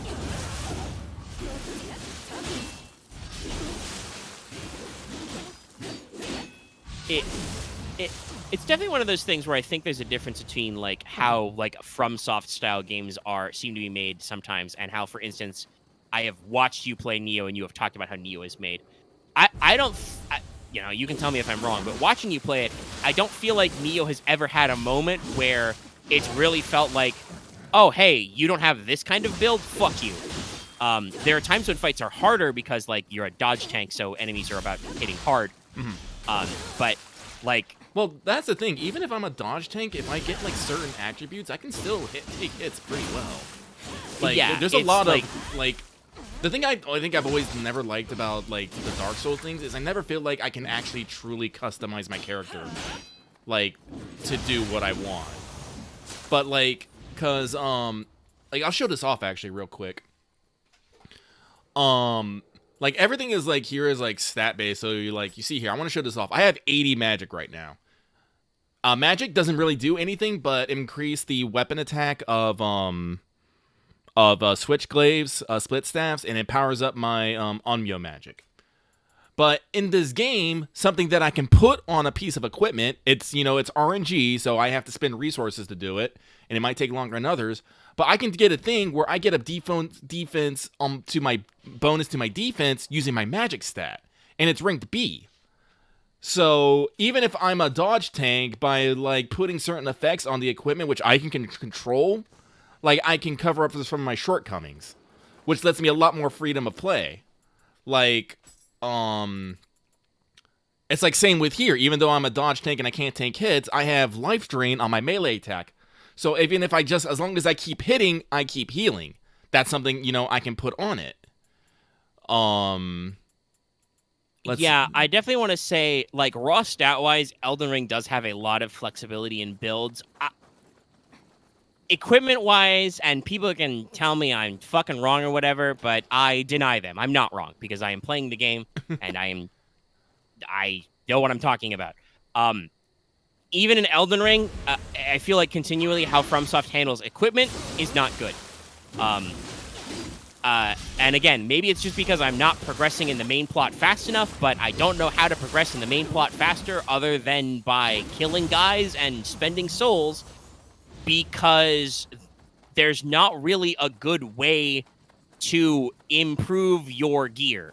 I think I've talked about this. I am still wearing the exact same set of armor for the most part that I started the game with on my default player character. I picked being a little chunkier. I'm wearing, the starting armor. I did find a random dropped helmet from a guy that was like a heavy helmet that's the exact same as my, starting helmet. But I feel like there is like options to customize your armor, but when I customize my heavy armor, that just makes it lighter and also makes it less defensive. So it's kind of a trade-off thing.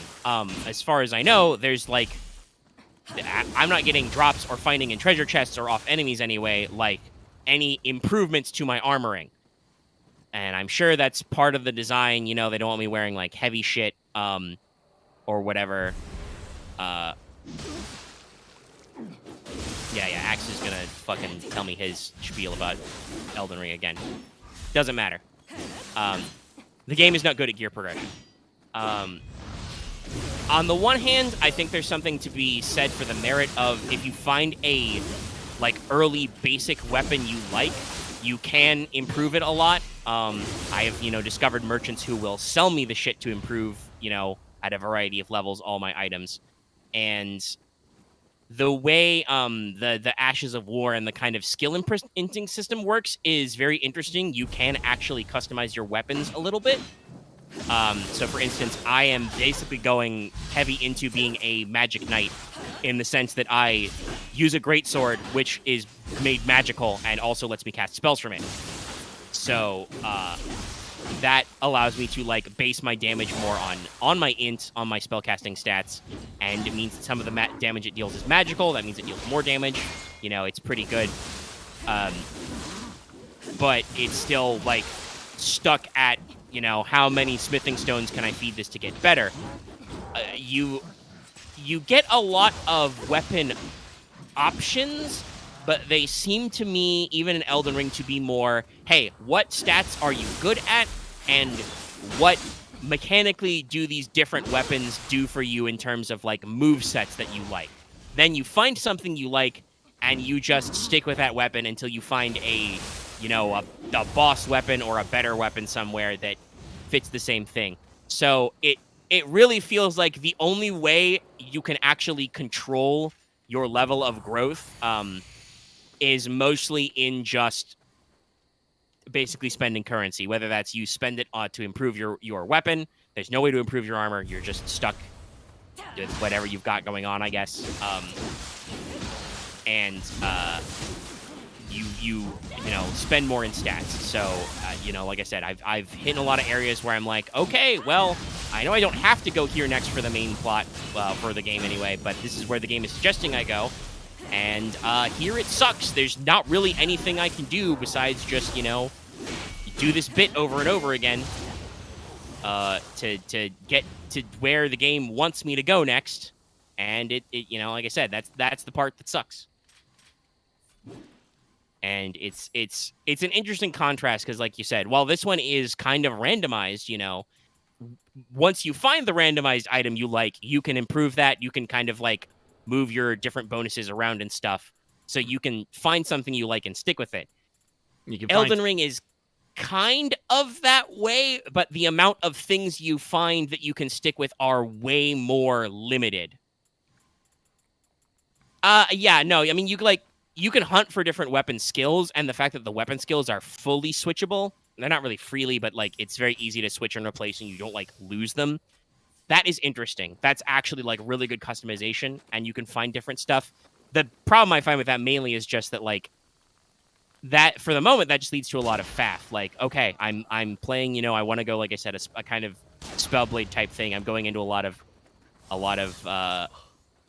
int ups. I've found some sorceries, arts of war. I found some actual sorceries I can learn. Yeah, I found Shooten. I don't know why he had Shooten Doji's club, but yeah, Shooten Doji's club. Neat. I like collecting things. Yeah. Cute.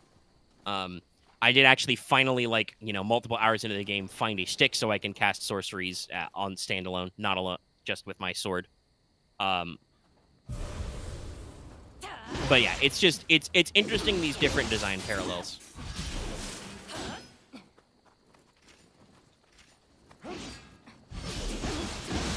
But I won't do that, though, Axe, because I won't find better gear or a spell that's awesome, because it'll be guarded by a guy who murders me because I am not becoming better. Like, I explore the fuck out of Elden Ring. I think the main thing, like, I'm still playing it and I'm still mostly having fun. I just kind of feel like right now I'm at a point, I beat Godric, beat him first try. He was a bitch.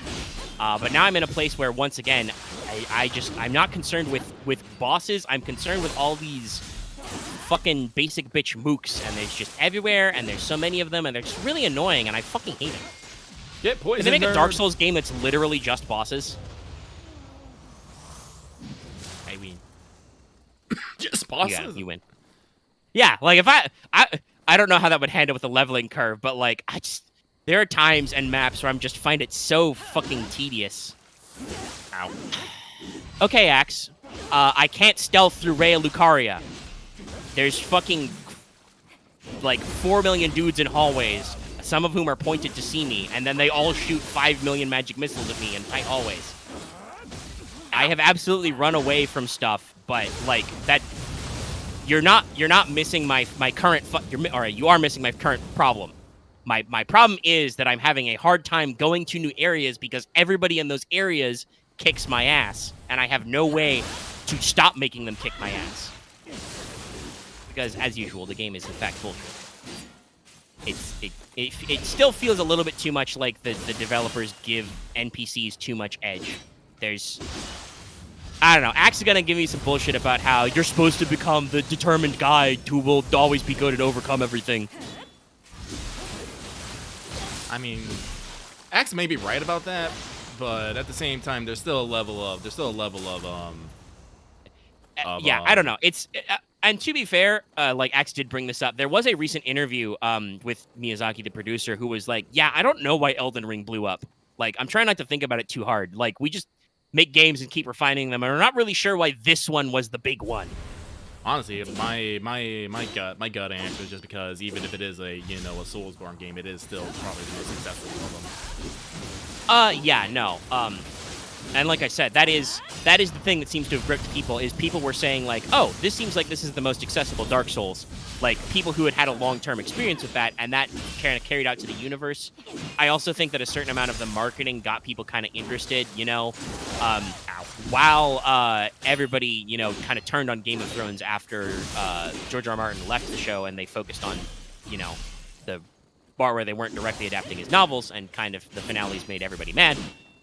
George R. R. Martin is still, like, well regarded in fantasy spaces, and kind of them tapping him to give them that extra flair and world building and kind of write a lot of their backstory probably helped the hype a little. The hoop. Get hoop. They also had some pretty, I think, just in general, good marketing where a lot of their cinematic trailers and stuff, showed off a lot of their striking character designs. God, I hate it when I slow them and I still get tickled.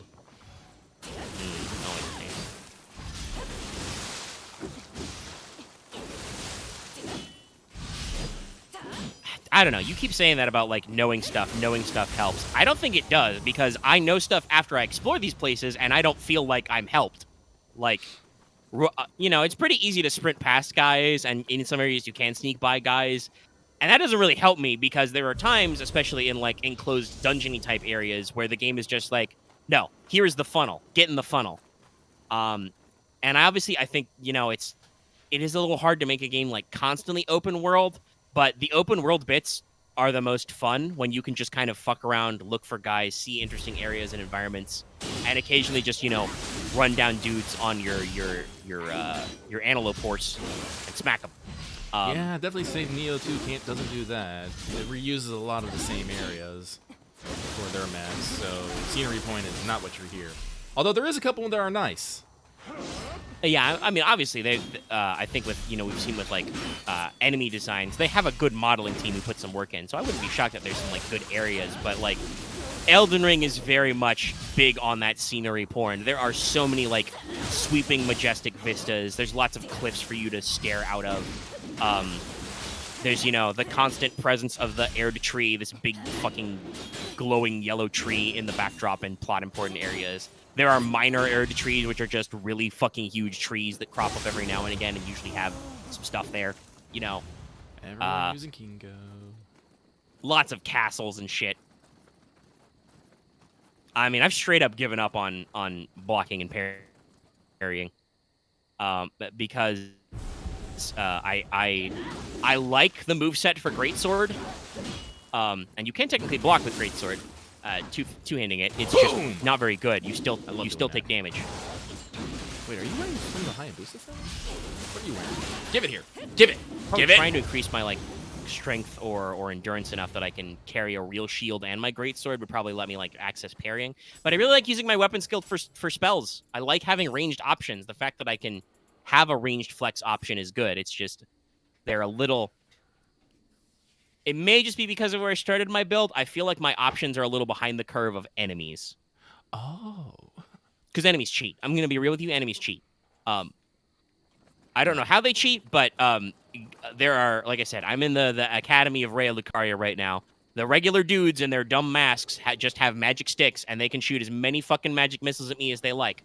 Also, by the way, they don't have to worry about friendly fire. It sucks. It's stupid. And you can't tell me of like that's the realistic experience, real challenge. Nah, it's dumb. You should not be able to fucking hacks me by firing through your enemy, your ally, I should say. That should not be allowed, but the programmers allowed it. Shouldn't do it. Dumb. Also, Axe, you can't block or parry every attack. You can't parry some grabs. And there's some things like there's a fucking weapons triangle of blocking and parrying in this game, I feel. Well, it's not quite that, but at the very least, I think what Axe is saying is that when you have the option to try and block or parry, it works every time, absolutely, if it's the correct one. Mm-hmm. And I don't know if that's true, but like, if it isn't, let me know. Like, but I assume if you talk about weapon triangle, if you have the correct weapon equipped, you can probably block or parry all attacks if you do it right. Well, actually, it's more in like it depends on like on your stance and your weapon and stuff. Okay, so there's still some different stance stuff, but it does sound like if you really wanted to focus on defense, there's kind of a good thing. Ah! Who slapped me? Well, I mean, how am I gonna find magic defense gear? It doesn't exist. Like, where would I find it? Probably by killing these guys. Like, that's kind of the thing I will say I do feel about, like, exploring is fun, going in random tunnels is fun. Usually, there's not really any, like, interesting rewards in most of them. Like, you get a lot of souls for, like, beating a weird boss. You might find, like, an amulet or trinket, which is kind of, like, good for just random passive shit. But I still have a lot of the ones I've just gotten through, like, by starting our story progression equipped. Like I said, you don't really get, like, weapon drops. I can manufacture an item to increase my magic defense, but I'm just not trusting that will actually help me not die because I'm just going to get fucking bodied because there's so many of these. Talking about ranged weapon, Neo 2 is like, here, you just want to one-shot the enemy from, like, across the fucking map? Here you go!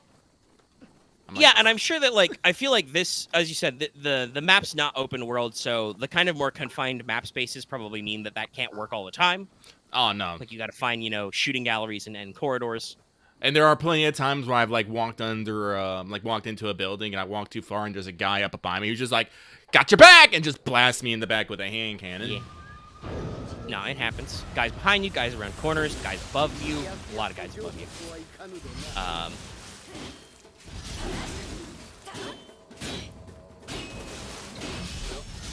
Yeah, I don't know if I would want to clutter the whole thing with, like, where stuff is. And there is NPC tracking and then dungeons. It's just kind of like... Actually, that's something. Do you know if Elden Ring lets you refight bosses? I assume there's probably some kind of system for something like that, but I think that might just be in, like, a New Game Plus. So, yeah, I don't know. Because, like, enemies have specific drops. So, yeah, I don't think you can, like, farm them or anything. There might be circumstances where... And obviously, it does the classic thing that a lot of games do, where there are times where later in the game you will find a guy as a... It's literally the same enemy and moveset. He's just not a boss anymore. True enough. But no, I don't think in your normal gameplay you can like re-challenge bosses in the same area. Gotcha, bitch. And like I said, that's something I will say. I feel like when I am engaging an appropriate boss in an area I am supposed to be, that's pretty fun so far. Like, I haven't had a lot of problem with like really frustrating bosses, other than like some of the world bosses I've run into are clearly for areas, for regions that are like higher level than I am at currently, you know? So they're just dealing a little more damage to me, taking a little less damage than me than I want to fuck with right now. And I don't have to fuck with them because they're fucking world bosses and I can just leave. I think I mentioned this off mic the other day, but for instance, to get into Raya Lucaria, you need a key. You go up there, you find a dead guy. The dead guy's got a map for it to a key in an island in a nearby lake. Well, I call it a lake. All the water level is pretty shallow inland because you can't fucking swim. So, you know, I go there. The game is telling me that's the next area to go. That's got a lot of stuff to do with magic and shit that I'm interested in. So I'm like, oh, cool, I want to go to this place. So I go to the meeting spot. There's a fucking dragon there. Which, by the way, even though it was one of those things where they, like, show you a drawing of a kind of crude drawing on the location on the map, I was able to look at my world map, look at the drawing, and go, okay, it's probably here. It was right there where I thought it would be. Right? So, like, good on them for that navigation tip. So I get there, there's a fucking dragon there.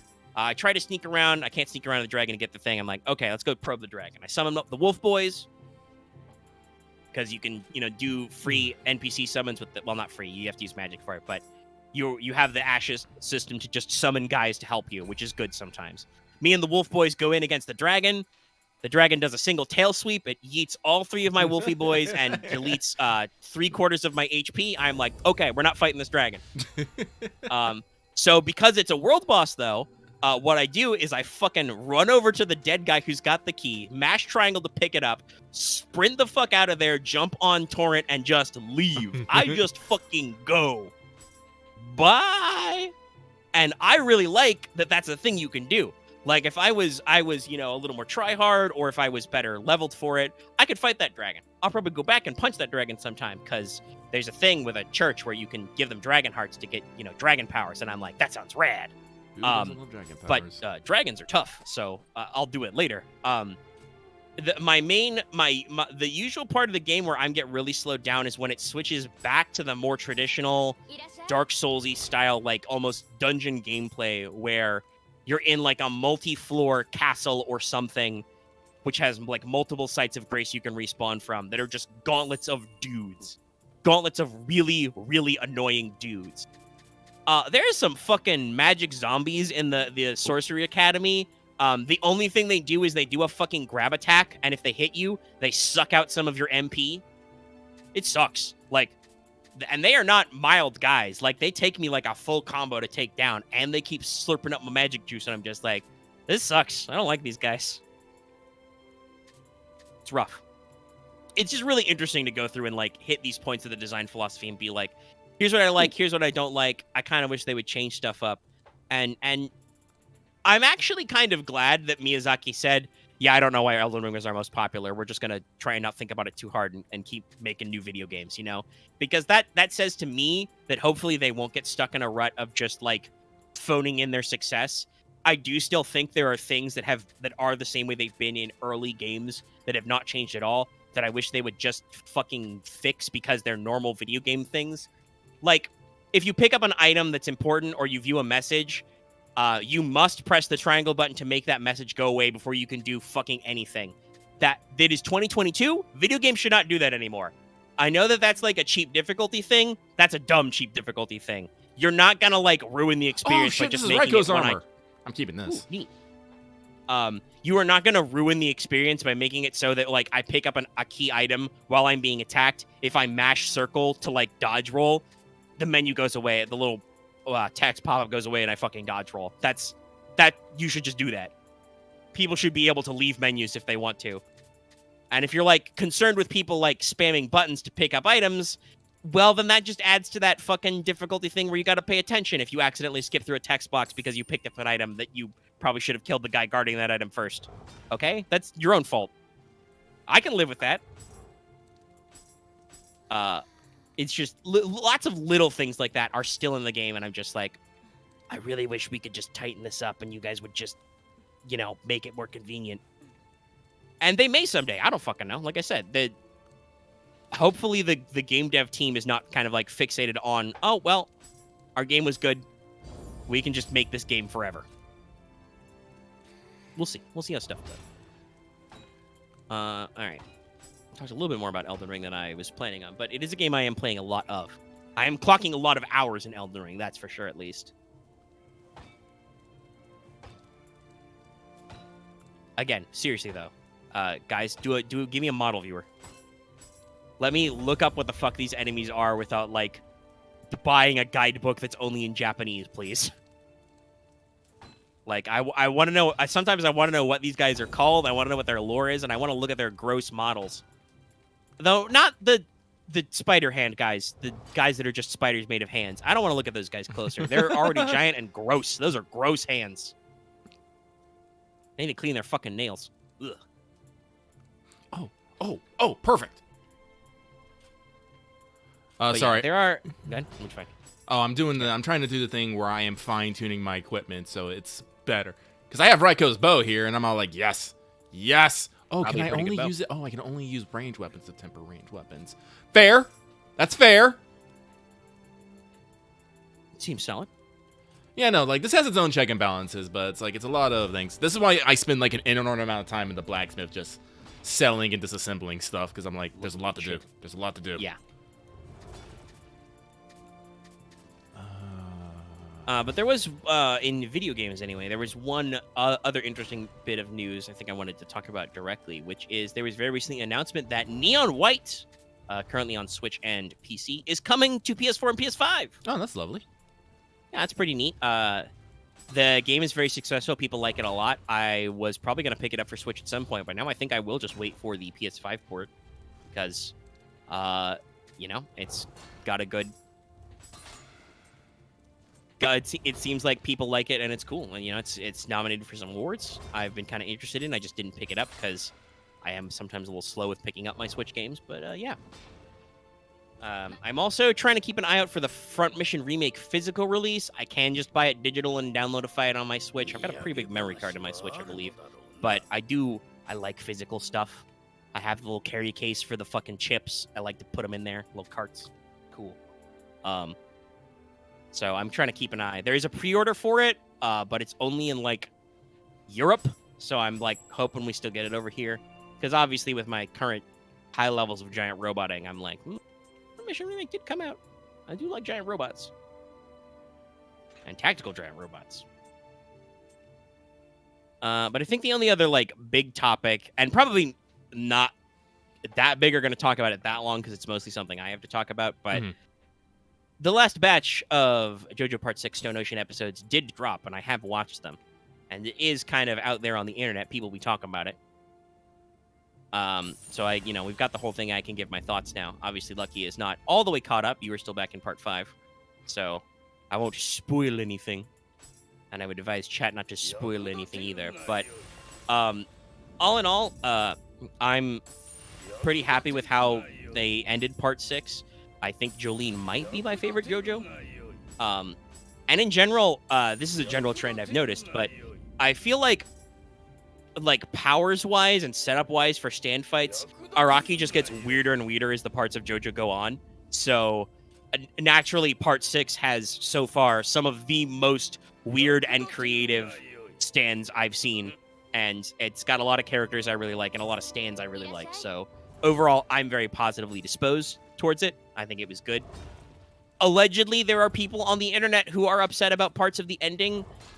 I haven't actually seen anybody being upset at the ending online. I've just mostly been seeing people saying that there are people who don't like X, Y, and Z about the ending.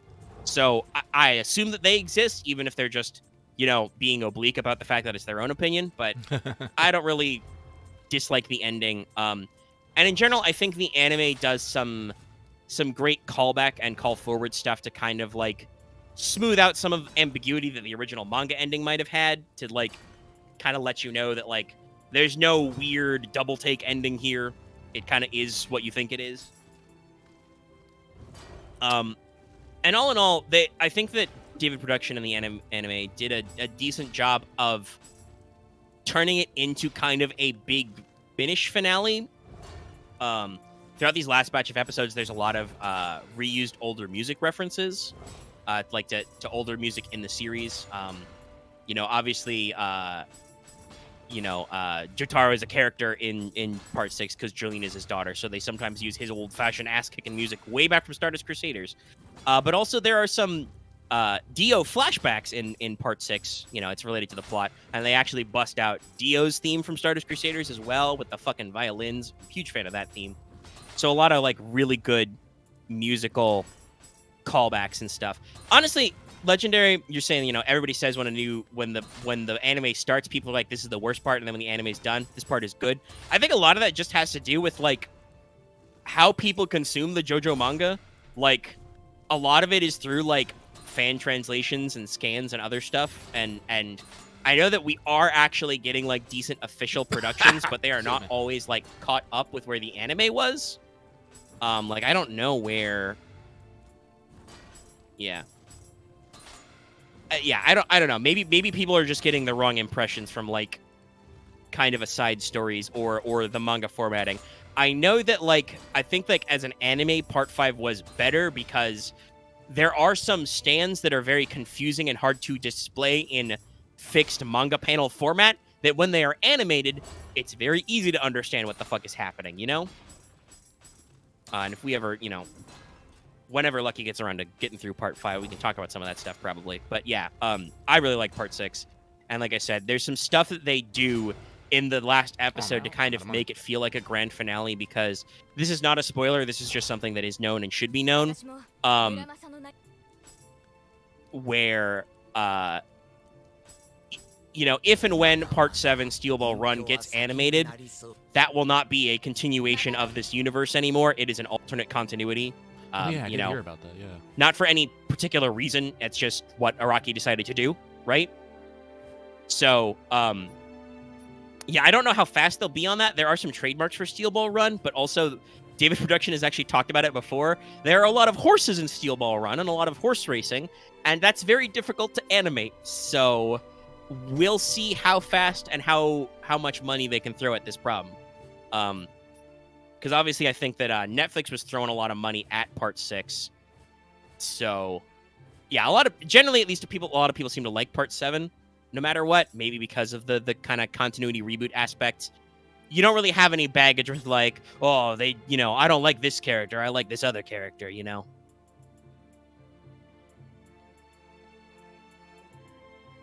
Oh, did I have... they did Jotaro dirty in this part or this part. Huh, my divine item rate drop increased. I wonder why. Interesting. Neat. Probably just some cool progress stuff. Huh. But like I said, so this means that no matter what, Stone Ocean is the end of like this continuity of JoJo's Bizarre Adventure, unless Araki decides that JoJo Land will go back to that or something, because you never fucking know with this guy. The man's like in his 60s and he's still coming up with new shit. Like, no matter what, this is what I can say about JoJo's Bizarre Adventure. There's probably a part of JoJo that you will like. Lots of people like all the parts. Like me personally, I do actually like all the parts and how they have, different interlocking themes, settings, etc. The fact that, like, Phantom Blood is like Castlevania meets Fist of the North Star is really cool to me. But also, I like that, Battle Tendency Part 2 is like, hey, what if we had, like, Indiana Jones, but also, we still had sunlight punches. And also we had robot Nazis. And the ultimate life form. And, they keep going on there.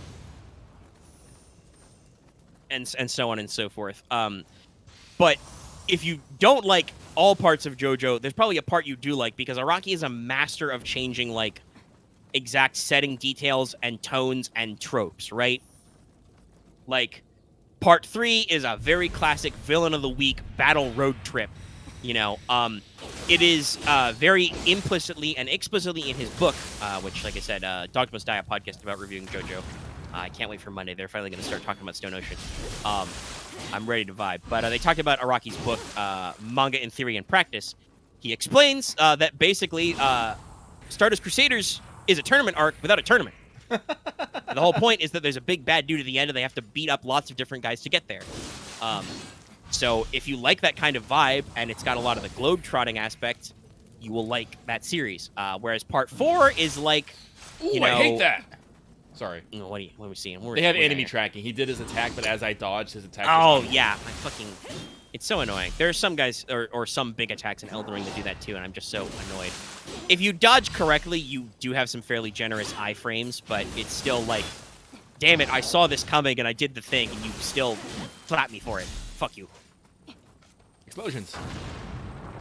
Cow drops. Yeah, no, like, Diamond is Unbreakable JoJo Part 4 like completely switches to like a almost fucking who was the guy who did Twin Peaks?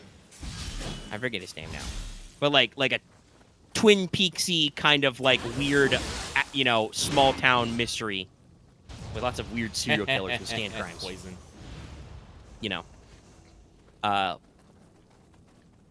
Part 6 starts as Lynchian, very Lynchian. Part 6 starts as a women in prison movie, basically, but like badass ladies. But like I said, the thing they did with the OP and the ED for the last episode of Stone Ocean, I had feelings. I had 4 AM feelings. Because Lucky will actually get this. I want to talk about it. There's one part of the OP, and I don't think this is a spoiler because there's lots of OP stuff going on, but this is just one visual touch I want to bring up. Lucky, you remember how Sonochi no Sadame starts with that flip through of manga panels, starting at Jolene and going back to Jonathan? Yeah. The final OP of Stone Ocean does that in reverse, starting at Jonathan, flicking through to end on Jolene. Oh, that's awesome. Yeah. And it does several other visual touches like that. So no, it's a really good, like, hey, we understand we're moving on to like a different continuity after this. This is the whole shebang. Remember all these 6 parts. Here's where we came from. Here's where we're going. And it's just, damn, it's good. It's real good. And also, in general, the anime is still just very high quality. I don't know if because Netflix had them doing this kind of like binge format for some of the episodes that David Production had more time to work on it. I know that, for instance, when Part 5 was airing on TV, there were some bits of like off-model animation. I think that even happens a couple times in Part 4 because of those big lines. But like a lot of the animation and the fights in Part 6 are really well animated and really, really well done, and lots of fun effects. Also, just for my FGO fans out there, if you've not caught up, there's some very funny voice actor interactions in Part 6. You see, I am terrible with names, so I can't remember their names at the top of my head, but a lot of people will recognize Dio Brando's voice actor as doing Hans and Ozymandias in Fate in FGO. Yes. So that's, very funny. The primary villain of Part 6, Enrico Pucci, is voiced by Gilgamesh's voice actor. And in flashbacks, he interacts with Dio. That's kind of his thing. So you get to listen to Ozymandias and Gilgamesh talk to each other about stuff. It's funny. Also, just in general, there's lots of, good shit. Check it out. And if you want somewhere to talk and listen about it, like I said, Dogs Must Die, a podcast about JoJo's Bizarre Adventure. They have just restarted, and their last episode was kind of talking about, like I said, Araki's book on making your own manga, which just in general has some really interesting thoughts and talking about like plot structure in different mediums. Obviously, it's focused on manga, but it has some applicability to other stuff. It also lets you know a few things about his thought process. Like at a certain point, he talks about like how sometimes when you're developing characters, they'll change and you'll bring them back, and it's like, yeah, that's the guy who writes JoJo's Bizarre Adventure. You made a weird guy and you liked him, so he just kept coming back. Remember that time Stroheim exploded? And then he came back as a cyborg Nazi? And somehow he was a lot cooler once he came back as a cyborg Nazi. As in, the story said we were supposed to like him more. It was a little weird. I need that guy to slow down because he is aggressive. Fuck. Calm down, guy. No. He's gonna aggro. He's gonna aggro Cragro. Yeah, and his book talks about that a lot. But like I said, Dogs Must Die. They're going to be back this Monday, starting with the first 3 episodes of Stone Ocean as a recap and thematically. So I'm so ready for all that stuff. But yeah, that's my last big one. We're only at 2 hours. We could fuck around and find out some more. Talk about, like, I've been chipping away at some Gensakai writing on some adversary profiles. Oh, I do need to let you know, even if we're not gaming, I did actually write a section in the appendices of Adventure about cooking. Sick. I will have to read did that. actually, like, outline what my intents for difficulty and time frame and skills for cooking is, and it does have a special chart if you're cooking a special meal. Okay, Not for, cool. like, daily cooking, but, like, if you want to cook something special, you can, like, make everybody who eats it heal a decent chunk of their strain or maybe heal a wound or something. Oh, that sounds, If you get double triumphs, your meal is so good they can heal a critical injury. that sounds pretty sick.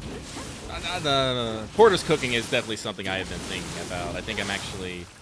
What I'm going to do is I'm actually going to... I'll buy the ingredients and, you know, the cost, but I'm going to keep them in my character sheet as the meals they are intended to make, instead of just having a bunch of random ingredients and me just going, how do I make this again? That seems a little more sensible. Yeah.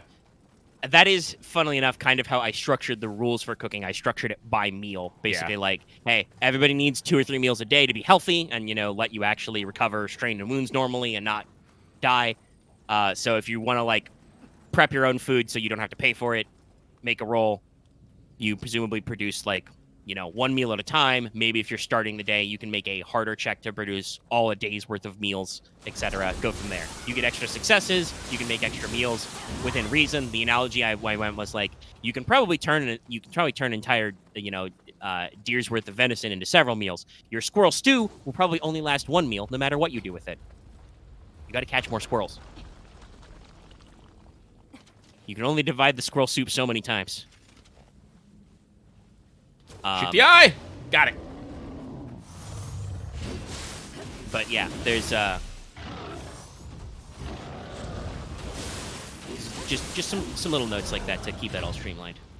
Other than that, the current NPC block I am working on is the next one, like where I had them originally planned, was supposed to be, you know, moving into angels and demons, but I did get kind of a bee in my bonnet about some other NPC profiles that might be a little more practically useful. So currently I'm working on the section that is titled Criminals and Outcasts. For, like, normal dude enemies who are dudes. Evil Normal. dude. Yeah. Guys who are probably bad, but not, like, always super evil, but, you know, still annoying. You know, bandits, slime! pirates, evil spellcasters. Assassino. Yes, assassin slime. That is just a slime-ass slime. You have an eyeball in there? No, it's a skull. It's its weak Oh, point. it's a skull. Okay. Wonder if he has eyeballs, this head or ass motherfucker. It's a skull combined with a crystal, but I'm poisoned. Heal that shit. Well, Complete side topic. I'm glad that this game is customizable. When you start the game, you only have 2 item shortcut things. I actually found out that you can actually go up to 4 by changing it in the menu. It's like in the menu, you can just go up to 4. You can have 4 slots of shortcuts. I'm just like, that's sick. Thank you. I needed those. I need to carry more shit. Yeah, more shortcuts. That's nice. So I don't think I need more than 3, but don't you fucking stop throwing rocks. That's probably good for you know, builds that actually are very... Well, like I said, we talked about this. Neo actually, because you have ninjutsu and onmuto, like, as, you know, serious solid mechanics, you need to be able to actually be able to access these items in a quick mention. It's like, if you look, I have my healing items, my ninjutsu items, and my onmuto items. Each has their own little separate thing. I could get one more, but I don't want to... Listen, I have 3. There, I am constantly slipping to the wrong tab and hitting the button going, fuck. Yeah, I know. This is me with my different hotbar menus in Final Fantasy XIV. Whoops, I've gone too far. I need to. I don't need my chocobo right now. Whoops, I didn't switch back after getting on my chocobo. Hold on. But yeah, so there is still some Gensakai stuff happening, but I don't really have anything like crazy to report there. We did not play last week. That's why there was no AP. We got into Barotrauma instead, which, as you know, we are very enthused about. We talked about it for like an hour, which is like half this show. And once Maggie gets done with but that yeah, audio, we're probably going to go back to it. Ha ha ha ha ha. Yeah, basically. We'll see how fast that takes. Sure, that works. Whatever. Fuck it. But yeah, other than that, I don't think I have anything really to bring up. I mean, I should mention it because, you know, it's slightly funny, especially the way you phrased the gift notes. But as you said you would, you did get me some things for my birthday and Christmas. Yes, and I did. Because you bought them at Black Friday, they have arrived already with their notes. Very funny. One of them is like, this is from Lucky, and the other one is like, this is from Lucky, but not that Lucky. I did do that one. Yes. That's how you differentiated the two notes. So that was, if people don't remember when you said that, that's Judgment and Lost Judgment for PS5 are now sitting there. So probably just because I have plenty of video games to play, I will probably not crack them open until it is spiritually time to open them anyway around Christmas. But that's, you know, my backlog has grown. I'm sorry, I'm just remembering I did that. This is from Lucky. This is also from Lucky, but not that. We have fun here. Oh, I remember when I got you. Let's see, was that with the birthday one? I think the birthday was when Lucky, we've got to cook. When I sent you the cookbook, at a different point I bought you a book and I was like, read, motherfucker, read. And then I think I bought you a book and I was like, no, you read. Yeah, exactly. Ah, good times. Just, you know, private memes, private jokes. But other than that, like I said, I've talked through like the 4 video games I am fucking playing right now. I am slightly losing my mind. I didn't even mention Pokemon. I'm still playing Pokemon. I'm not done with it yet, but there's nothing really to advance on that front. Pokemon is Pokemon. They sold like 10 million copies. Nintendo did at least announce they did release a patch and are planning on releasing more patches, though people are obviously doubtful that they will go whole hog on fixing the game's performance issues. But in general, they are at least aware. So, neat. But I don't really have anything else throughout the week I want to bring up. No. But, Well, I guess I do have. Oh, excuse me. Oh God. The thing about the stupid thing about chest infections, like, even though once it's passed, you will still cough for like 3 weeks afterwards, and it sucks so badly. Yeah. I have been mentioning this throughout the week in places, but Lucky did finally get through with all his purchases. I have a new desk. It is all nice and set up. It's very sexy. I love it. And I did buy me a new tablet and stand. I got me the it's not the most current one because fuck that noise. I don't need that one, but I got me a how do you pronounce this? Huon Canvas 13. Like I said, I have not cracked it open yet because Lucky's being a bitch. Again, I want to play more Neo 2.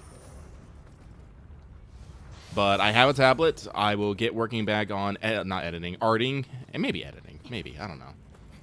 Stuff. So I think I put this on Twitter. Highlight reel for Barotrauma. That will be some sort of edit. There'll be some sort of edit.